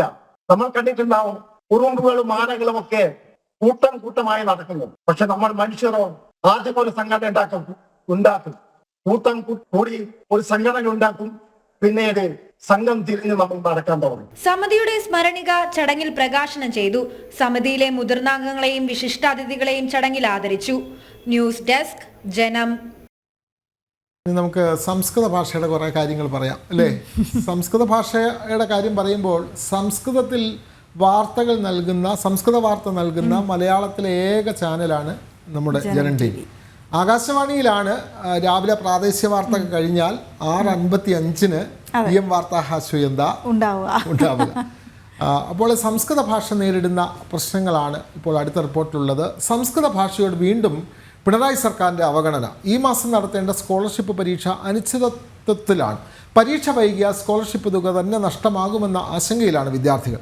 സർക്കാർ അടിയന്തര നടപടി സ്വീകരിക്കണമെന്ന ആവശ്യവുമായി സംസ്കൃത അധ്യാപക ഫെഡറേഷൻ രംഗത്തു വന്നു. സംസ്കൃത ഭാഷാ പ്രോത്സാഹനത്തിന് എല്ലാ വർഷവും നടത്തിവരുന്ന സ്കോളർഷിപ്പ് പരീക്ഷയുടെ നടത്തിപ്പാണ് ആശങ്കയിലായത്. എല്ലാ വർഷവും ഡിസംബർ മാസത്തിലാണ് പരീക്ഷ. ഈ വർഷം ഡിസംബർ പകുതിയോളം അടുക്കുമ്പോഴും പരീക്ഷയുടെ പ്രാഥമിക നടപടികൾ പോലുമായിട്ടില്ല. 1,00,000-ലധികം കുട്ടികളാണ് പരീക്ഷ എഴുതുന്നത്. നടത്തിപ്പിൽ അനിശ്ചിതത്വം തുടർന്നതോടെ സ്കോളർഷിപ്പ് തന്നെ നഷ്ടമാകുമോ എന്ന ആശങ്കയിലാണ് വിദ്യാർത്ഥികളും അധ്യാപകരും. ഏകദേശം 95 ലക്ഷം രൂപയുണ്ടായിരുന്ന സംസ്കൃത വികസന പ്രവർത്തനങ്ങളുടെ ഫണ്ടുകൾ വെട്ടിക്കുറച്ച് ഇപ്പോൾ കേവലം 60 ലക്ഷം രൂപയിൽ എത്തിയിരിക്കുകയാണ്. ഈ 60 ലക്ഷം രൂപ ഉപയോഗിച്ചുകൊണ്ട് നടത്തുന്ന പ്രവർത്തനങ്ങളിൽ ഏറ്റവും വലിയ പ്രവർത്തനമാണ് ഈ സ്കോളർഷിപ്പ് പ്രവർത്തനം എന്ന് പറയുന്നത്. അത് ഇതുവരെ ആ ഒരു സ്കോളർഷിപ്പ് പ്രവർത്തനങ്ങൾക്ക് വേണ്ടിയിട്ടുള്ള ഒരു കാര്യവും ഇന്നുവരെ നടന്നിട്ടില്ല. മാത്രമല്ല, അതിൻ്റെ ഏറ്റവും പ്രാഥമികമായി നടക്കേണ്ടുന്നത് ക്വസ്റ്റ്യൻ പേപ്പർ നിർമ്മാണമാണ്. ആ ക്വസ്റ്റ്യൻ പേപ്പർ നിർമ്മാണത്തിന് പോലും ഫണ്ട് തികയാത്ത രീതിയിലേക്കാണ്. കുട്ടികൾക്ക് സ്കോളർഷിപ്പ് കൊടുക്കാൻ പോയാൽ ക്വസ്റ്റ്യൻ പേപ്പർ നിർമ്മാണത്തിന് പോലും തികയാത്ത രീതിയിലേക്ക് ഫണ്ടുകൾ വെട്ടിച്ചുരുക്കിയിരിക്കുകയാണ്. നിലവിലെ അനിശ്ചിതത്വം ഒഴിവാക്കി സ്കോളർഷിപ്പ് നൽകാൻ സർക്കാർ തയ്യാറാകണം. അല്ലാത്ത പക്ഷം ശക്തമായ പ്രതിഷേധമുണ്ടാകുമെന്ന് സംസ്കൃത അധ്യാപക ഫെഡറേഷൻ സംസ്ഥാന പ്രസിഡന്റ് സനൽചന്ദ്രൻ CP പറഞ്ഞു. വിദ്യാർത്ഥികൾക്ക് ലഭിച്ചുകൊണ്ടിരുന്ന ഈ ആനുകൂല്യത്തെ നിലനിർത്തി പോരുവാൻ ഏതറ്റം വരെയും കേരള സംസ്കൃത അധ്യാപക ഫെഡറേഷൻ കുട്ടികളോടൊപ്പം ഉണ്ടാകും. സമരരംഗത്തേക്ക് ഇറങ്ങേണ്ടുന്ന സാഹചര്യമാണ് നമ്മളെ സംബന്ധിച്ചിടത്തോളം ഉള്ളത്. അത് വളരെ ദുഃഖകരമാണ്. സംസ്കൃത അധ്യാപകരെ തെരുവിലേക്ക് ഇറക്കിക്കൊണ്ട് ഈ ഒരു കാര്യത്തിന് വേണ്ടി പോരാടേണ്ടി വന്നാൽ അത് അഭിമാനമായി കേരള സംസ്കൃത അധ്യാപക ഫെഡറേഷൻ കാണുകയാണ്. അത്തരത്തിലേക്ക് അധ്യാപകരെ വലിച്ചിഴക്കരുത് എന്നാണ് നമുക്ക് സർക്കാരിനോട് ഇത്തരണത്തിൽ ആവശ്യപ്പെടാനുള്ളത്. ഓരോ ക്ലാസ്സിൽ നിന്നും 2 വീതം വിദ്യാർത്ഥികൾക്കാണ് പരീക്ഷ എഴുതാൻ അവസരം. ഉപജില്ലയിലെ LP വിഭാഗത്തിൽ 40 വിദ്യാർത്ഥികൾക്ക് 100 രൂപ വീതം സ്കോളർഷിപ്പ് ലഭിക്കും. UP വിഭാഗത്തിൽ 45 വിദ്യാർത്ഥികൾക്ക് 400 രൂപ. ഹൈസ്കൂളിൽ വിദ്യാഭ്യാസ ജില്ലാതലത്തിൽ 90 കുട്ടികൾക്ക് 600 രൂപ വീതമാണ് സ്കോളർഷിപ്പ്. സംസ്ഥാനത്താകെ 163 ഉപജില്ലകളും 41 വിദ്യാഭ്യാസ ജില്ലകളുമാണുള്ളത്. 17,545 രൂപയാണ് സ്കോളർഷിപ്പായി നൽകുന്നത്. ജനം, തിരുവനന്തപുരം. പാലക്കാട് പനയമ്പാടത്ത് 4 വിദ്യാർത്ഥികളുടെ മരണത്തിനിടയാക്കിയ അപകട സ്ഥലത്ത് വിവിധ വകുപ്പ് ഉദ്യോഗസ്ഥർ ഇന്ന് 11:30 സ്ഥലപരിശോധന നടത്തും. ജില്ലാ പോലീസ് മേധാവി, RTO, പൊതുമരാമത്ത് ദേശീയപാത വിഭാഗം ഉദ്യോഗസ്ഥർ എന്നിവരുടെ സംഘമാണ് സംയുക്ത സുരക്ഷാ പരിശോധന നടത്തി ഒരു പദ്ധതി തയ്യാറാക്കുക. ഇത് പരിശോധിച്ച് കളക്ടറുടെ നേതൃത്വത്തിൽ അടിയന്തര യോഗം ചേർന്ന് സർക്കാർ തലത്തിലുള്ള തീരുമാനങ്ങൾ കൂടി കൈക്കൊണ്ട് നടപ്പാക്കും എന്നാണ് അധികൃതർ വിശദമാക്കുന്നത്. അരുൺ ആലത്തൂർ ചേരുന്ന വിവരങ്ങളുമായി. അരുൺ, എങ്ങനെയാണ് ഈ സംഘം, അതിലാരൊക്കെ ഉൾപ്പെടുന്നു എന്നുള്ളത് പ്രധാനമാണ്.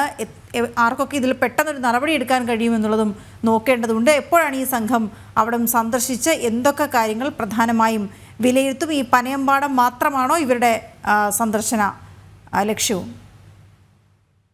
വീണ, ഇന്ന് രാവിലെ ഒരു 11:30 വിദഗ്ധ സംഘം പനയമ്പാടത്ത് പരിശോധന നടത്തും എന്നുള്ളതാണ് അറിയിച്ചിരിക്കുന്നത്. ജില്ലാ പോലീസ് മേധാവി, ഒപ്പം തന്നെ RTO, പൊതുമരാമത്ത്, ദേശീയപാത വിഭാഗത്തിലെ ഉദ്യോഗസ്ഥർ ഇവരടങ്ങുന്ന ഒരു സംഘമാണ് പരിശോധന നടത്തുക. പനയമ്പാടം മാത്രമല്ല, പനയമ്പാടത്ത് ഉൾപ്പെടെ ഈ മേഖലയിൽ കല്ലടിക്കോട് മുതൽ പനയമ്പാടം വരെയുള്ള ഭാഗത്ത് നിരവധി ഹോട്ട്സ്പോട്ടുകളുണ്ട്, അല്ലെങ്കിൽ അപകട സാധ്യത മേഖലകളുണ്ട്, അപകടം ഇടയ്ക്കിടെ നടക്കുന്ന മേഖലകളുണ്ട്.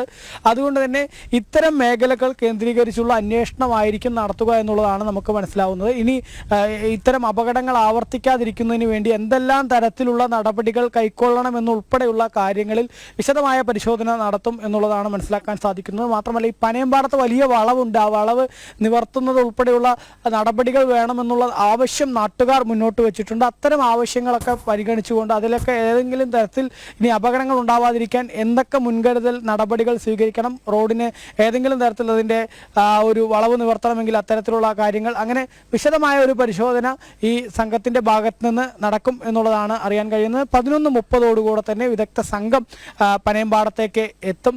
മാത്രമല്ല, ഇന്നലെ വൈകിട്ട് മുതൽ തന്നെ ഈ പനയമ്പാടം മേഖലയിൽ കല്ലടിക്കോട് മുതൽ പനയമ്പാടം വരെയുള്ള ഭാഗത്ത് വേഗത നിയന്ത്രണം ഏർപ്പെടുത്തിയിട്ടുണ്ട്. 70 കിലോമീറ്റർ ആയിരുന്നു നേരത്തെ പോകാൻ അവിടെ ഉണ്ടായിരുന്ന വേഗത, അത് 30 കിലോമീറ്ററാക്കി നിശ്ചയിച്ചിരുന്നു. പക്ഷേ എന്നിട്ടും അത് കൃത്യമായി പാലിക്കപ്പെടാത്ത ഒരു സാഹചര്യമായിരുന്നു. തുടർന്നാണ് അപകടം ഉണ്ടാകുന്ന സാഹചര്യം ഉണ്ടായത്. അതുകൊണ്ട് തന്നെ ഈ വാഹനങ്ങൾ പരമാവധി വേഗത കുറച്ചാണ് പോകുന്നത് എന്നുള്ളത് പരിശോധിക്കുന്നതിന് വേണ്ടി പോലീസ് ഉദ്യോഗസ്ഥരെ ഉൾപ്പെടെ ഇന്നലെ വൈകിട്ട് മുതൽ തന്നെ അവിടെ വിന്യസിച്ചിരുന്നു.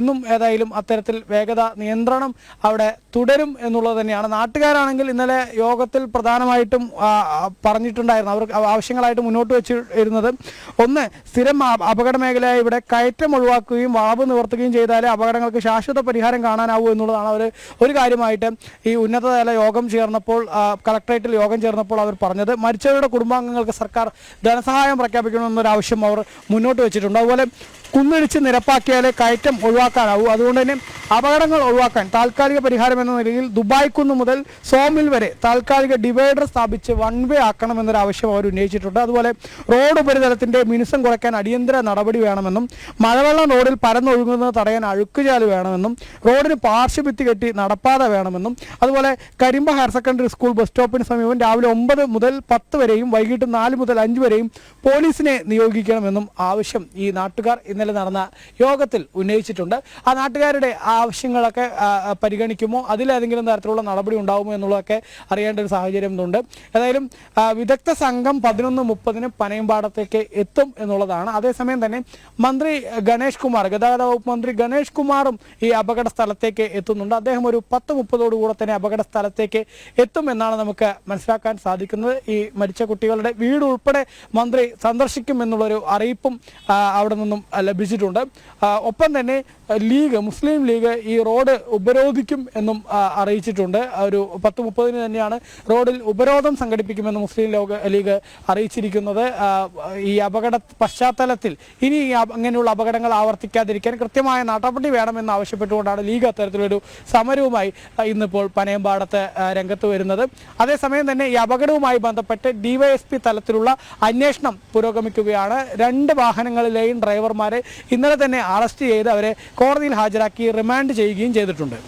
അതെ, പനയമ്പാടമാണ് ഒരു സങ്കടപ്പാടമായി അവശേഷിക്കുന്നത്. ഇനിയും ഇത്തരത്തിലുള്ള ജീവനുകൾ അവിടെ പൊലിയാൻ പാടില്ല. അതിന് ആവശ്യമായ നടപടികൾ എന്തെല്ലാം എന്ന് പരിശോധിക്കാനാണ് ഉന്നതതല യോഗം, ഉന്നതതലത്തിലുള്ള ഉദ്യോഗസ്ഥരടങ്ങുന്ന സംഘം അങ്ങോട്ടേക്ക് പരിശോധിക്കുന്നത്. അതേ തുടർന്ന് കൃത്യമായ നടപടി സ്വീകരിച്ച ആ മേഖലയിലെ അപകടങ്ങൾ ഒഴിവാകട്ടെ എന്ന് തന്നെയാണ് നമുക്കും പ്രാർത്ഥിക്കാനുള്ളത്. അതേസമയം ഞാൻ നേരത്തെ ചോദിച്ചൊരു കാര്യമുണ്ട്. ഈ പനയമ്പാടം അവിടെ ഒരു അപകടം നടന്നിരിക്കുന്നു, അതുകൊണ്ട് അവിടെ സന്ദർശിക്കുന്നു, നടപടിയെടുക്കുന്നു. എല്ലായ്പ്പോഴും നമ്മളിങ്ങനെ തന്നെയാണ്. അപ്പം പലപ്പോഴും ഈ അപകട വളവുകളാണ് എന്ന്, അല്ലെങ്കിൽ അപകടം പതിയിരിക്കുന്ന നിരത്തുകളാണ് എന്ന് വ്യക്തമാക്കി വാർത്തകൾ നമ്മൾ തുടർച്ചയായി നൽകിയാൽ പോലും അതിലൊന്നും ഇടപെടാത്ത അവസ്ഥയുണ്ട്. ഒരു അപകടത്തിന് വേണ്ടി കാത്തു നിൽക്കരുത്.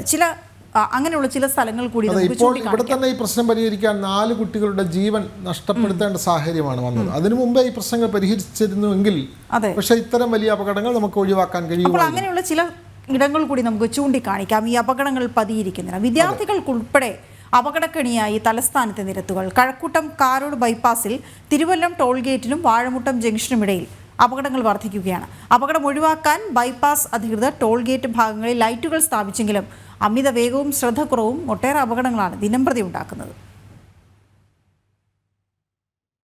പാലക്കാട് പനയമ്പാടത്ത് അപകടത്തിൽ 4 വിദ്യാർത്ഥികളുടെ ജീവൻ നഷ്ടമായ വാർത്ത പുറത്തുവന്ന ഞെട്ടൽ ആർക്കും മാറിയിട്ടില്ല. നിരവധി അപകടക്കെണികളാണ് സംസ്ഥാനത്ത് ഉടനീളമുള്ളത്.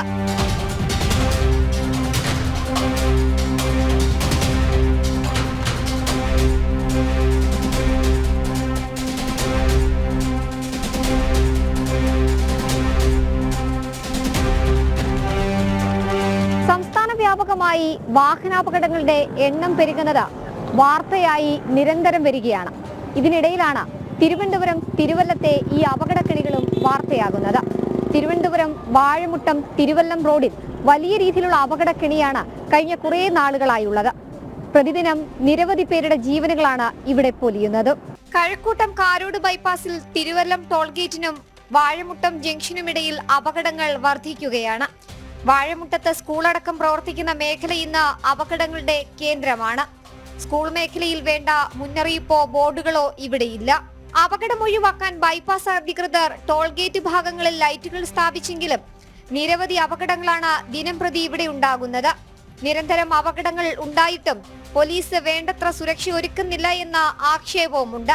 രാത്രികളിൽ ഇവിടെ വഴിവിളക്കില്ലാത്തതും അപകട സാധ്യത വർദ്ധിപ്പിക്കുന്നു. സ്ഥിരമായിട്ട് രാവിലെ ഇവിടെ സ്കൂൾ സമയത്തും വൈകുന്നേരവും ഇവിടെ മിക്ക ദിവസങ്ങളിലും വണ്ടികൾ ബ്ലോക്കാവും, പിള്ളേർ വീഴുന്ന ഓടെ കിടക്കുമ്പോഴേ ആൾക്കാർ പിടിച്ച് കളക്കി ഇവിടെയാണ്.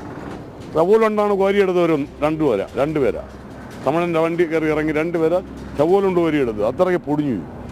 അത് ഇപ്പം സ്കൂൾ വിടുമ്പോൾ 2 സൈഡിൽ എങ്ങനെയാണ് പിള്ളേർ പോകണേ ഇവിടെ നോക്കിക്കുള്ളൂ, എങ്ങനെയാണ് പോകുന്നതെന്ന് നോക്കിക്കുള്ളൂ. അപ്പോൾ ഒരു സൈഡ് കുടിച്ചിട്ടാണ് പിള്ളേർ സൈഡൊതുങ്ങി പെയ്യാൻ വരാം. ഇത് ഓടയിൽ നിന്ന് വീഴും, വണ്ടിയെ പേടിച്ച് വണ്ടിയുടെ കാറ്റടിച്ച് വീഴും. ഭയങ്കര ബുദ്ധിമുട്ടായിരിക്കുന്നത്. അപകടമുണ്ടാകുമ്പോൾ പ്രതിവിധി എന്ന പതിവ് രീതിയാണ് ഇവിടെയും സർക്കാർ നയം. എന്നാൽ അതല്ല വേണ്ടത്.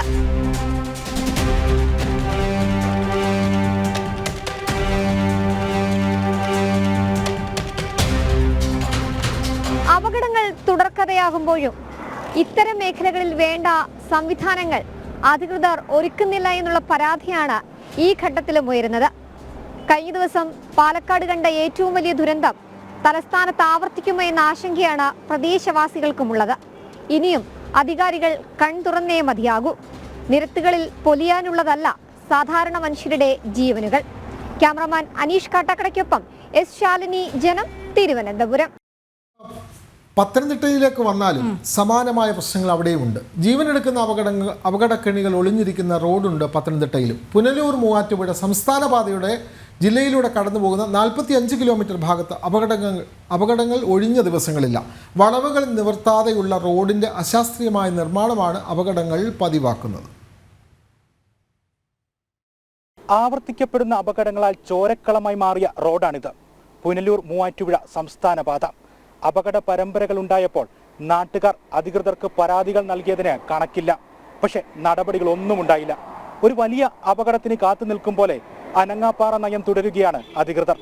1 വർഷം മുമ്പ് റോഡിന് സമീപത്തെ പള്ളിയുടെ കമാനത്തിലേക്ക് KSRTC ബസ് ഇടിച്ചു കയറിയുണ്ടായ അപകടത്തിന്റെ ഞെട്ടൽ നാട്ടുകാർക്ക് ഇപ്പോഴും മാറിയിട്ടില്ല. അന്നുണ്ടായ ആ അപകടത്തിന്റെ ദൃശ്യങ്ങൾ കാണാം.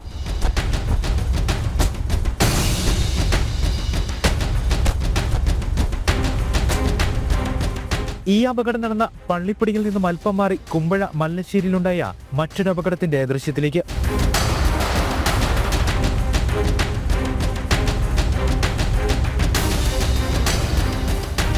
ഡിവൈഡറിൽ കാറിടിച്ചായിരുന്നു അപകടം. അപാകതയിൽ നിർമ്മിച്ച ആ ഡിവൈഡർ ഇപ്പോഴും അവിടെ തന്നെയുണ്ട്. 2 ആഴ്ച മുൻപാണ് കലഞ്ഞൂരിൽ രോഗിയുമായി പോയ ആംബുലൻസും KSRTC ബസ്സും കൂട്ടിയിടിച്ച് അപകടമുണ്ടായത്. മൈലപ്രയിൽ അടുത്തിടെ ശബരിമല തീർത്ഥാടകരുടെ വാഹനവും അപകടത്തിൽപ്പെട്ടു. കൊടുംവളവിൽ നിയന്ത്രണം തെറ്റിയും അമിത വേഗത്തിലെത്തി മറ്റു വാഹനങ്ങളിലേക്ക് ഇടിച്ചു കയറിയുമാണ് അപകടങ്ങളേറെയും.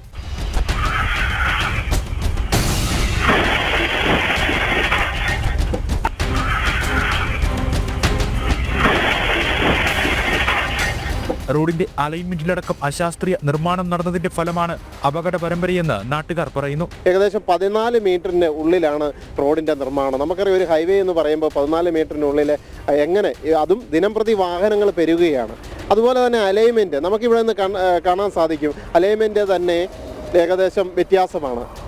വളവുകൾ കൃത്യമായ അപകടകരമായ വളവുകളാണ് വന്നിരിക്കുന്നത്. അപ്പോൾ നിർമ്മാണത്തിൽ കൃത്യമായ അപാകതയാണ്, അലൈൻമെന്റിൽ വ്യത്യാസങ്ങളുണ്ട്. അപ്പോൾ അതിന്റെ പാകപ്പിഴവാണ് ഇതിന്റെ നിർമ്മാണത്തിൽ ഉണ്ടായിക്കൊണ്ടിരിക്കുന്നത്. വകയാർ, കോന്നി, ചിറ്റൂർമുക്ക്, ഇളകൊള്ളൂർ, മല്ലശ്ശേരിമുക്ക്, മണ്ണാർകുളിഞ്ഞി തുടങ്ങിയ സ്ഥലങ്ങളിലെല്ലാം അപകടങ്ങൾ പതിവാണ്. മിക്കവാറും സമയം ജനത്തിരക്കേറിയ റോഡുമാണിത്. സ്കൂളുകളടക്കമുള്ള നിരവധി സ്ഥാപനങ്ങളും ഈ മേഖലകളിലുണ്ടെന്നതും നെഞ്ചിടിപ്പ് കൂട്ടുന്നു.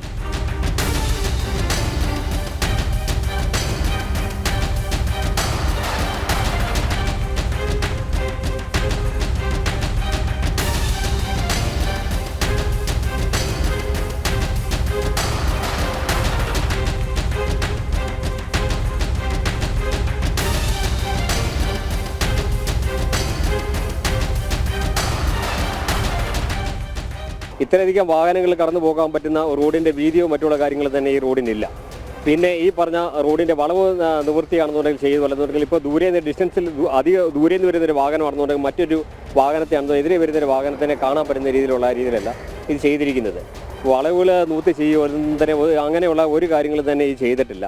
റോഡ് ലെവലായിട്ട് ചെയ്യത്തില്ലായിരിക്കും. ചെയ്താൽ ഒത്തിരി കുഞ്ഞുങ്ങളുടെ ജീവനങ്ങൾ രക്ഷപ്പെടും.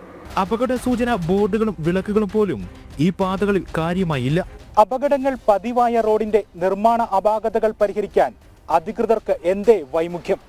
വിലപ്പെട്ട മനുഷ്യജീവനുകൾ ഇനിയും റോഡുകളിൽ പൊലിയാതിരിക്കാൻ അധികൃതരുടെ ഭാഗത്തുനിന്ന് അടിയന്തര ഇടപെടലുകൾ ഉണ്ടാകണമെന്ന് മാത്രമാണ് നാട്ടുകാർക്കൊപ്പം ഞങ്ങൾക്കും പറയാനുള്ളത്. ക്യാമറമാൻ ഗോപകുമാറിനൊപ്പം മിഥുൻ മുരളി, ജനം, പത്തനംതിട്ട. അപകടങ്ങൾ ഒഴിഞ്ഞേ മതിയാകുകയുള്ളൂ. അതിന് നടപടികൾ ഉണ്ടാവണം. അത് ദേശീയപാതയായാലും സംസ്ഥാന പാതയായാലും അപകടങ്ങൾ ഒഴിയാനുള്ള നടപടികൾ അടിയന്തരമായി തന്നെ ഉണ്ടാവണം. പ്രത്യേകിച്ച് ഈ ഇടറോഡുകളാവുമ്പോഴേക്കും അത്ര സ്പീഡ് എടുക്കാൻ കഴിയാതെ വരും. ഈ ദേശീയപാതയെ സംബന്ധിച്ചിടത്തോളം ദേശീയപാത പണികൾ ഇപ്പോൾ പുരോഗമിക്കുകയാണ്. എല്ലാം നല്ല വലിയ റോഡുകളായി മാറിക്കൊണ്ടിരിക്കുന്നു. ഈ സംസ്ഥാന പാതയിൽ നഷ്ടപ്പെടുന്ന സമയം ഓടിപ്പിടിക്കാൻ ഡ്രൈവർമാർ ദേശീയപാത ഉപയോഗിക്കുന്നു ഒരു വലിയ പ്രശ്നമായി മാറുന്നുണ്ട് പലപ്പോഴും. കാരണം ഒരു നല്ല റോഡ് കാണുമ്പോൾ അല്പം സ്പീഡിൽ പോയേക്കാം എന്ന് കരുതുമ്പോൾ ഈ മഴക്കാലത്തൊക്കെ പ്രത്യേകിച്ചും പിന്നെ അറിഞ്ഞൂടാത്ത വഴികളിലൂടെയും ഒക്കെ പോകുമ്പോൾ ഉണ്ടാകുന്ന പ്രശ്നങ്ങളുമൊക്കെ അങ്ങനെ അപകടങ്ങളിലേക്ക് പോകാറുണ്ട്. ഓക്കെ, നമുക്ക് മറ്റൊരു റിപ്പോർട്ടിലേക്ക് പോകാം. ഒരു രാജ്യം ഒരു തെരഞ്ഞെടുപ്പ് ഭരണഘടനാ ഭേദഗതി ബിൽ പാർലമെന്റിലേക്ക് കേന്ദ്ര നിയമമന്ത്രി അർജുൻ റാം മേഘ്വാൾ തിങ്കളാഴ്ച ബില്ല് ലോക്സഭയിൽ അവതരിപ്പിക്കും. ഡൽഹി, ജമ്മു കശ്മീർ, പുതുച്ചേരി എന്നിവിടങ്ങളിലെ നിയമസഭകളിലേക്കുള്ള തിരഞ്ഞെടുപ്പ് യോജിപ്പിക്കുന്നതിനുള്ള മറ്റൊരു ബില്ലും അവതരിപ്പിക്കും. ജിഷ്ണു കൃഷ്ണൻ വിവരങ്ങളുമായി ചേരുന്നുണ്ട്. ജിഷ്ണു, എത്ര പ്രാധാന്യമർഹിക്കുന്ന ഒരു ബില്ലാണ് പാർലമെന്റിലേക്ക് വരാൻ പോകുന്നത്?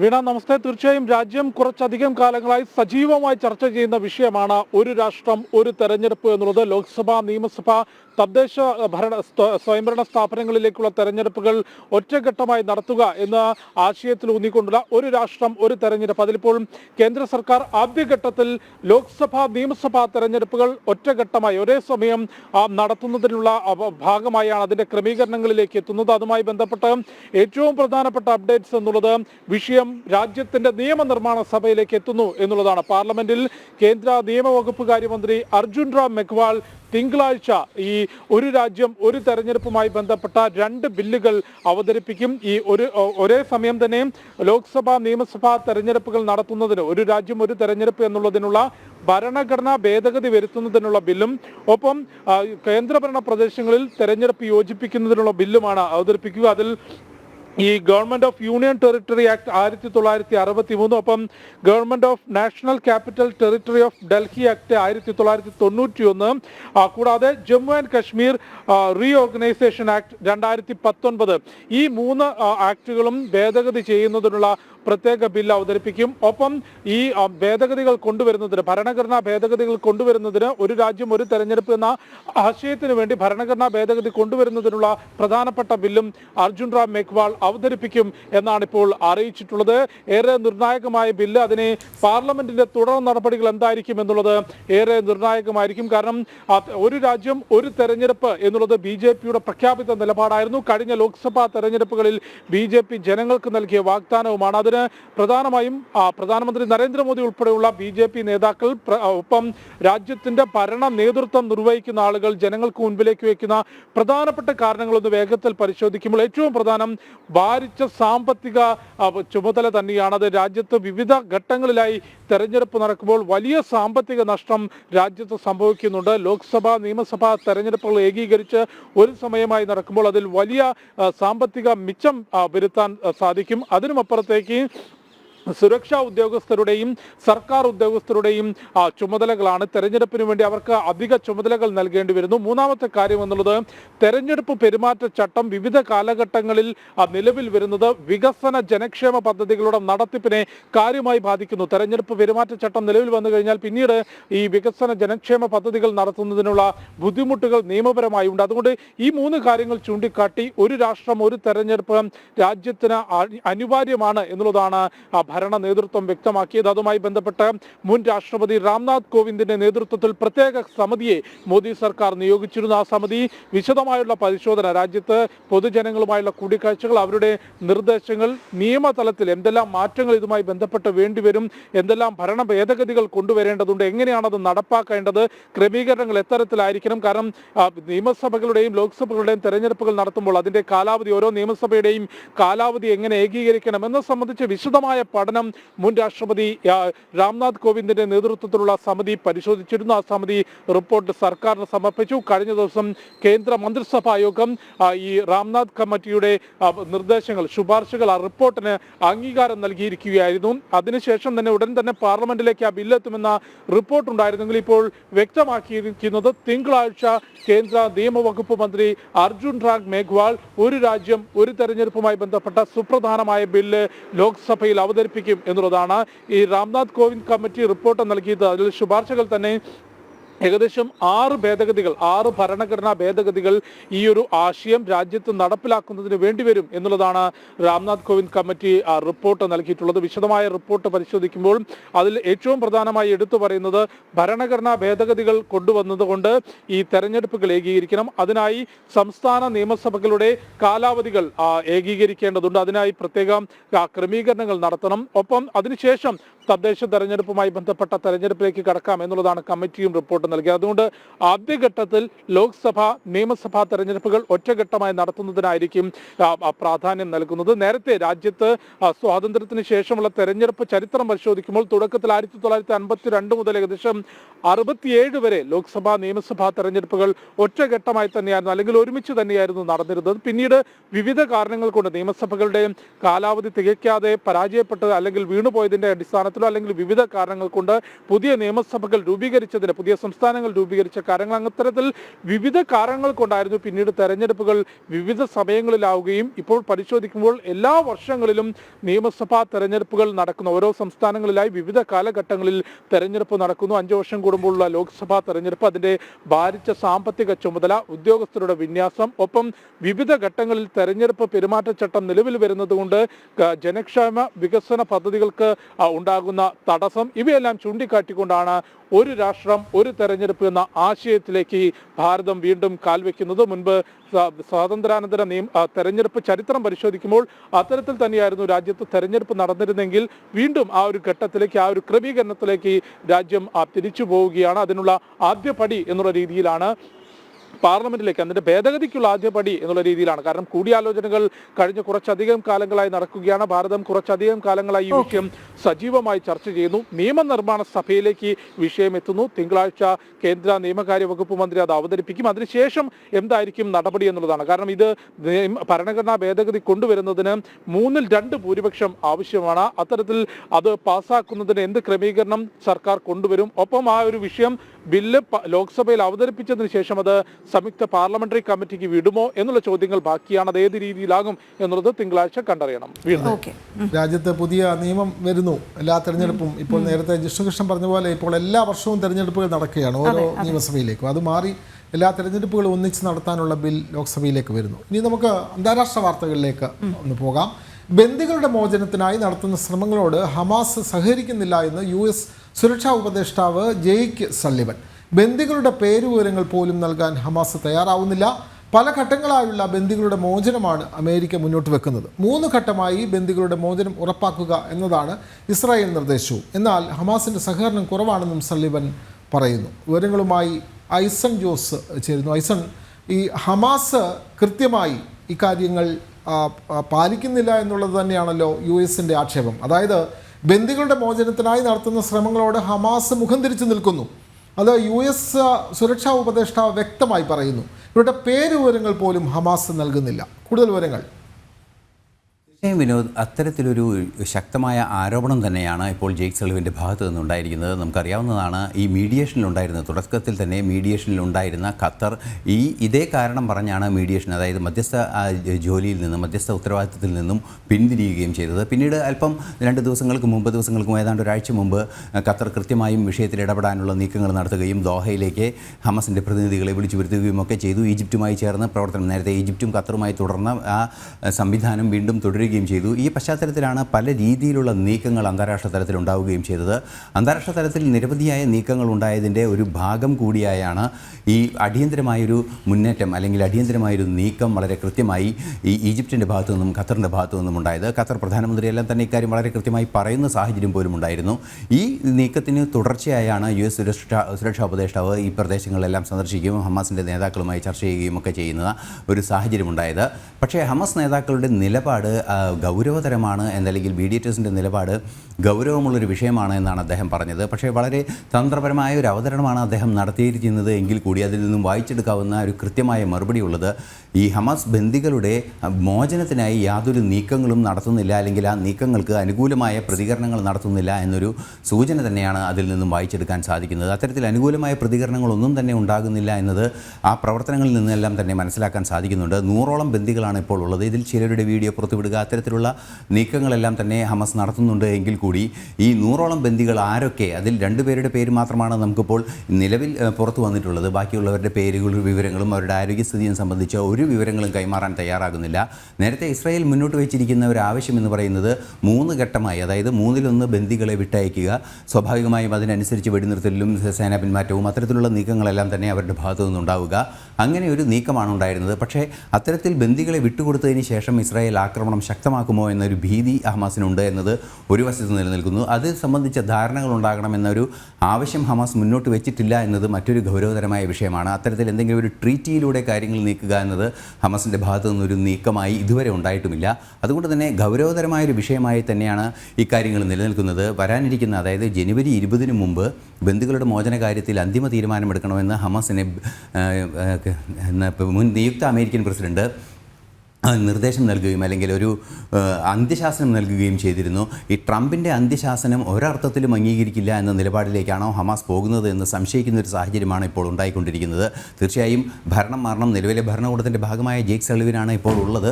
ഭരണം മാറിയതിന് ശേഷം അത്തരത്തിലുള്ള നീക്കങ്ങളെല്ലാം തന്നെ സ്റ്റീവ് വിറ്റ്കോഫിൻ്റെയൊക്കെ നീക്കങ്ങളെല്ലാം തന്നെ ഈ വിഷയത്തിൽ നടക്കുന്നുണ്ട് എങ്കിൽ കൂടി എന്താണ് അന്തിമമായി സംഭവിക്കുക എന്നത് കാത്തിരുന്ന് കാണേണ്ടതുണ്ട്. തീർച്ചയായും ഈ അടുത്ത ദിവസങ്ങളിലാണ് തുർക്കി സന്ദർശിച്ചത് അമേരിക്കൻ പ്രതിനിധി കൂടിയായ ആന്റണി ബ്ലിങ്കൻ തുർക്കി സന്ദർശിച്ചത്.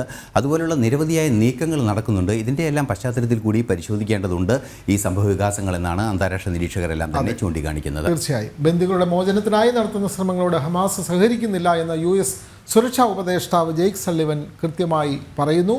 വിവരങ്ങൾ നൽകുകയായിരുന്നു ഇന്റർനാഷണൽ ഡെസ്കിൽ നിന്നും ഐസൺ ജോസ്. അതേസമയം ഒരു വിഷയം കൂടി ഐസനോട് ചോദിക്കാനുള്ളത്, ഈ സിറിയൻ സംഘർഷത്തിൽ ഇടപെടരുതെന്ന് റഷ്യയ്ക്കും ഇറാനും ടർക്കി നിർദ്ദേശം നൽകിയിരിക്കുകയാണ്. സംഘർഷം തുടരുന്നതിലും വൻ രക്തച്ചൊരിച്ചിലിനും ഇടപെടൽ വഴിവെക്കുമെന്ന് ടർക്കിയുടെ മുന്നറിയിപ്പുണ്ട്. ഐസൻ, ഇതിൻ്റെ കൂടി വിശദാംശങ്ങൾ. തീർച്ചയായും വീണ, ഈ വിഷയത്തിലും നേരത്തെ നമ്മൾ സൂചിപ്പിച്ച ആന്റണി ബ്ലിങ്കൻ്റെ ഇടപെടലിൻ്റെ ചില സൂചനകളെല്ലാം തന്നെ ലഭ്യമാകുന്നുണ്ട്. അദ്ദേഹം തുർക്കി സന്ദർശിച്ചിരുന്നു എന്നതൊരു ഈ കഴിഞ്ഞ ദിവസമാണ് തുർക്കി സന്ദർശനമെല്ലാം തന്നെ ഉണ്ടായത്. ഈ സന്ദർശനത്തിന് ശേഷമാണ് ഇറാനോടും അതുപോലെ തന്നെ റഷ്യയോടും സിറിയൻ വിഷയങ്ങളിൽ ഇടപെടരുത് എന്നൊരു നിലപാടെടുത്തത്. നമുക്കറിയാവുന്നതാണ്, സിറിയയിൽ ആദ്യമായി, അതായത് ആക്രമണം തുടങ്ങിയ നവംബർ 27 ആദ്യമായി ഒരു എയർഫോഴ്സ് ഡിഫൻസ് ശക്തമായി നടത്തിയത് റഷ്യയാണ്. തുടർന്ന് തന്നെ ബഷാർ അൽ അസദിനെ അവിടെ നിന്ന് രക്ഷപ്പെടുത്തി തങ്ങളുടെ രാഷ്ട്രത്തിൽ, അതായത് റഷ്യയിൽ അഭയം നൽകുകയും ചെയ്തു. രാഷ്ട്രീയ അഭയം കൃത്യമായി നൽകിയെന്ന് ഔദ്യോഗികമായി തന്നെ അവർ പ്രഖ്യാപിക്കുകയും ചെയ്തു. ഈ ഒരു പശ്ചാത്തലം കൂടി നിലനിൽക്കുമ്പോഴാണ് ഹയാത്ത് തഹ്രീർ അൽ ഷം എന്ന് പറയുന്ന ഭീകര സംഘടനയുമായി ചില ബന്ധങ്ങൾ തീർച്ചയായും തുർക്കിക്കുണ്ട് എന്നത് മറ്റൊരു യാഥാർത്ഥ്യം കൂടിയാണ്. അതുകൊണ്ട് തന്നെ നമുക്കറിയാവുന്നതാണ്, അമേരിക്ക ഈ ഭീകര സ്വഭാവമുള്ള സംഘടനയുടെ ഒരു പാർലമെൻ്ററി രൂപത്തെ അംഗീകരിക്കാനുള്ള നീക്കങ്ങൾ നടത്തുകയും എന്നാൽ ബ്രിട്ടൻ അതിനെ അതിശക്തമായി എതിർക്കുകയും ചെയ്യുന്നുണ്ട്. അത്തരത്തിലുള്ള വിഷയങ്ങളും നടക്കുന്നതിനിടെയാണ് ആന്റണി ബ്ലിങ്കൻ്റെ സന്ദർശനമുണ്ടായത്. ഈ സന്ദർശനത്തിന് ശേഷമാണ് ഇത്തരത്തിലൊരു നിലപാട് ടർക്കിയുടെ ഭാഗത്തു നിന്ന് വളരെ കൃത്യമായി മുന്നോട്ട് വയ്ക്കുകയും ചെയ്തിരിക്കുന്നത്. അതായത് റഷ്യയും ഇറാനും സിറിയയിൽ ആക്രമണം നടത്തരുത് എന്നൊരു നിലപാടാണ് അറിയിച്ചിരിക്കുന്നത്. തീർച്ചയായും അതിൻ്റെ ഒരു മാനവിക വശം മാത്രമാണ് കാണിച്ചിരിക്കുന്നത് എങ്കിൽ കൂടി അതിന് ചില രാഷ്ട്രീയ മാനങ്ങളുണ്ട് എന്നതും ഒരു യാഥാർത്ഥ്യമാണ്. നമുക്ക് CPM-ൻ്റെ സമ്മേളനങ്ങൾ നടക്കുന്ന കാലമാണ്. അപ്പോൾ അതിൻ്റെ വാർത്തയിലേക്ക് നമുക്കൊന്ന് പോകാം. കൊല്ലം ജില്ലാ സമ്മേളനത്തിലെ മുഖ്യമന്ത്രിക്കും സംസ്ഥാന സെക്രട്ടറിക്കുമെതിരായ വിമർശനങ്ങളിൽ ആശങ്കയോടെ CPM സംസ്ഥാന നേതൃത്വം. ആലോചന സമ്മേളനങ്ങളിൽ രൂക്ഷ വിമർശനങ്ങളാണ് മുന്നിൽ കണ്ട് എന്തായാലും സാധ്യത മുന്നിലുണ്ട്. ഈ രൂക്ഷ വിമർശനങ്ങളെല്ലാം ഈ ആലോചനാ യോഗങ്ങളിൽ വരാനുള്ള സാധ്യതയാണ് നമ്മൾ മുന്നിൽ കാണുന്നത്. അതെ, എന്തായാലും വിവരങ്ങളുമായി വിനീഷ് ചേരുന്നു. വിനീഷ്, CPM-ൻ്റെ സംസ്ഥാന സമ്മേളനം നടക്കുന്നത് കൊല്ലത്താണ്. അതേപോലെ തന്നെ CPM-ൻ്റെ ആദ്യ ജില്ലാ സമ്മേളനം ചേർന്നതും കൊല്ലത്താണ്. പക്ഷേ ഈ കൊല്ലത്ത് തന്നെയാണ് മുഖ്യമന്ത്രിക്കും സംസ്ഥാന സെക്രട്ടറിക്കുമെതിരായി വലിയ വിമർശനങ്ങൾ ഉയർന്നിട്ടുള്ളത്. പാർട്ടി ഇപ്പോൾ ഭയപ്പെടുന്നു മറ്റു ജില്ലകളിലും സമാനമായ നിലയിൽ വിമർശനങ്ങൾ ഉണ്ടാകുമോ എന്ന്. അങ്ങനെ തന്നെയല്ലേ വിനീഷ്?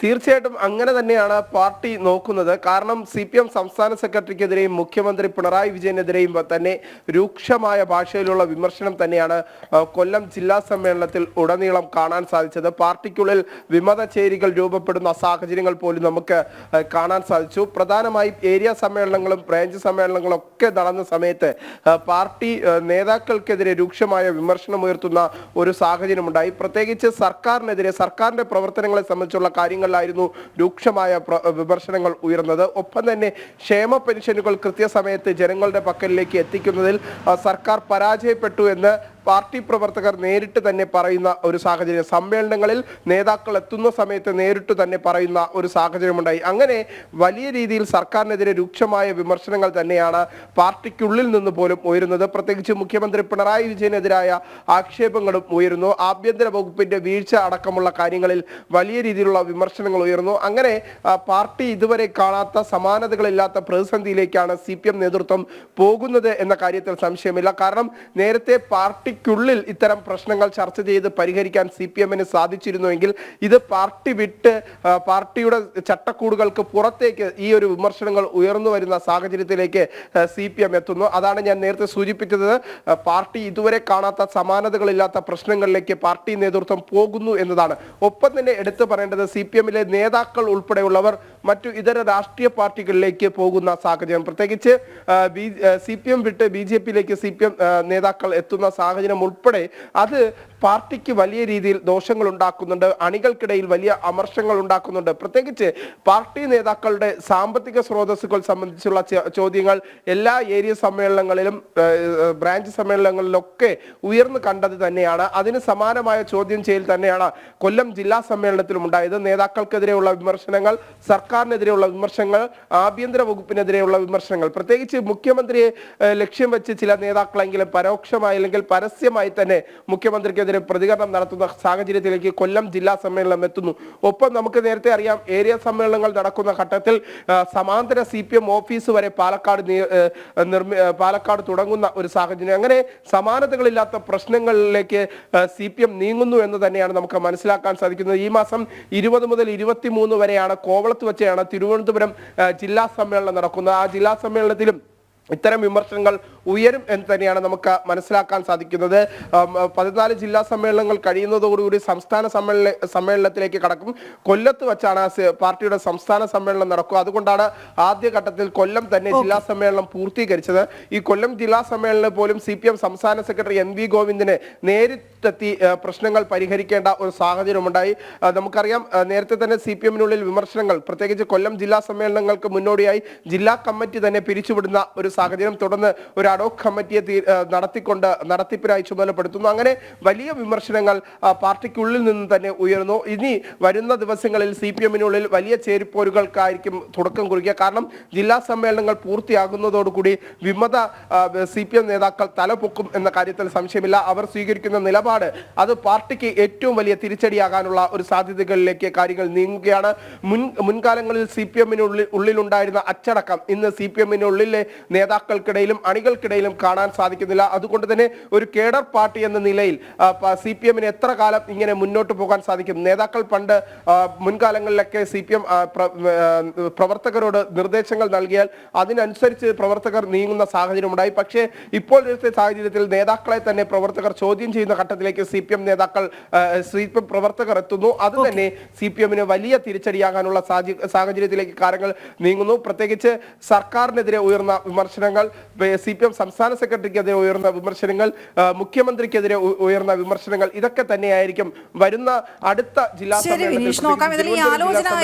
ആലോചനാ സമ്മേളനങ്ങളിൽ എങ്ങനെയാണ് ഇതെല്ലാം മറനീക്കി വരിക അല്ലെങ്കിൽ ചർച്ചയായി വരിക എന്നുള്ളത്. ഇതെല്ലാം ഇതിന് പ്രതിരോധിക്കാനുള്ള മാർഗങ്ങൾ കണ്ടെത്തിക്കൊണ്ടേയിരിക്കും CPM എന്നുള്ളതാണ്. എത്ര കണ്ട് പുറത്തു വരും വാർത്തകളായി എന്നുള്ള കാര്യത്തിൽ മാത്രമേ തർക്കമുള്ളൂ.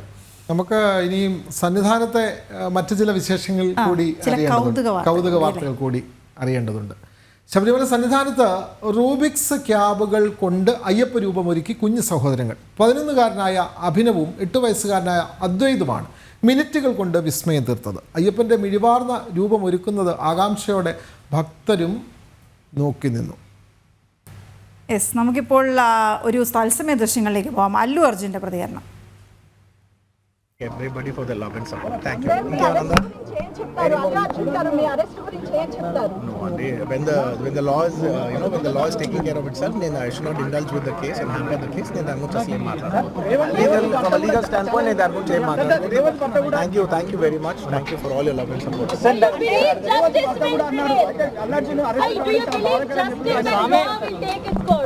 Yes, I believe in this law. I believe the law. చెప్తూ అంటే ఈ వయసులోనే మీ తండ్రి గారు ఎంత అల్లాడుగా పెంచుకున్నాడంటే మీరు it's a very very very challenging situation for the family. It's a very very challenging situation for the family and Ante, I just thank you for all your love and prayers for everybody from all the fans across and for all the people across. Thank you so much.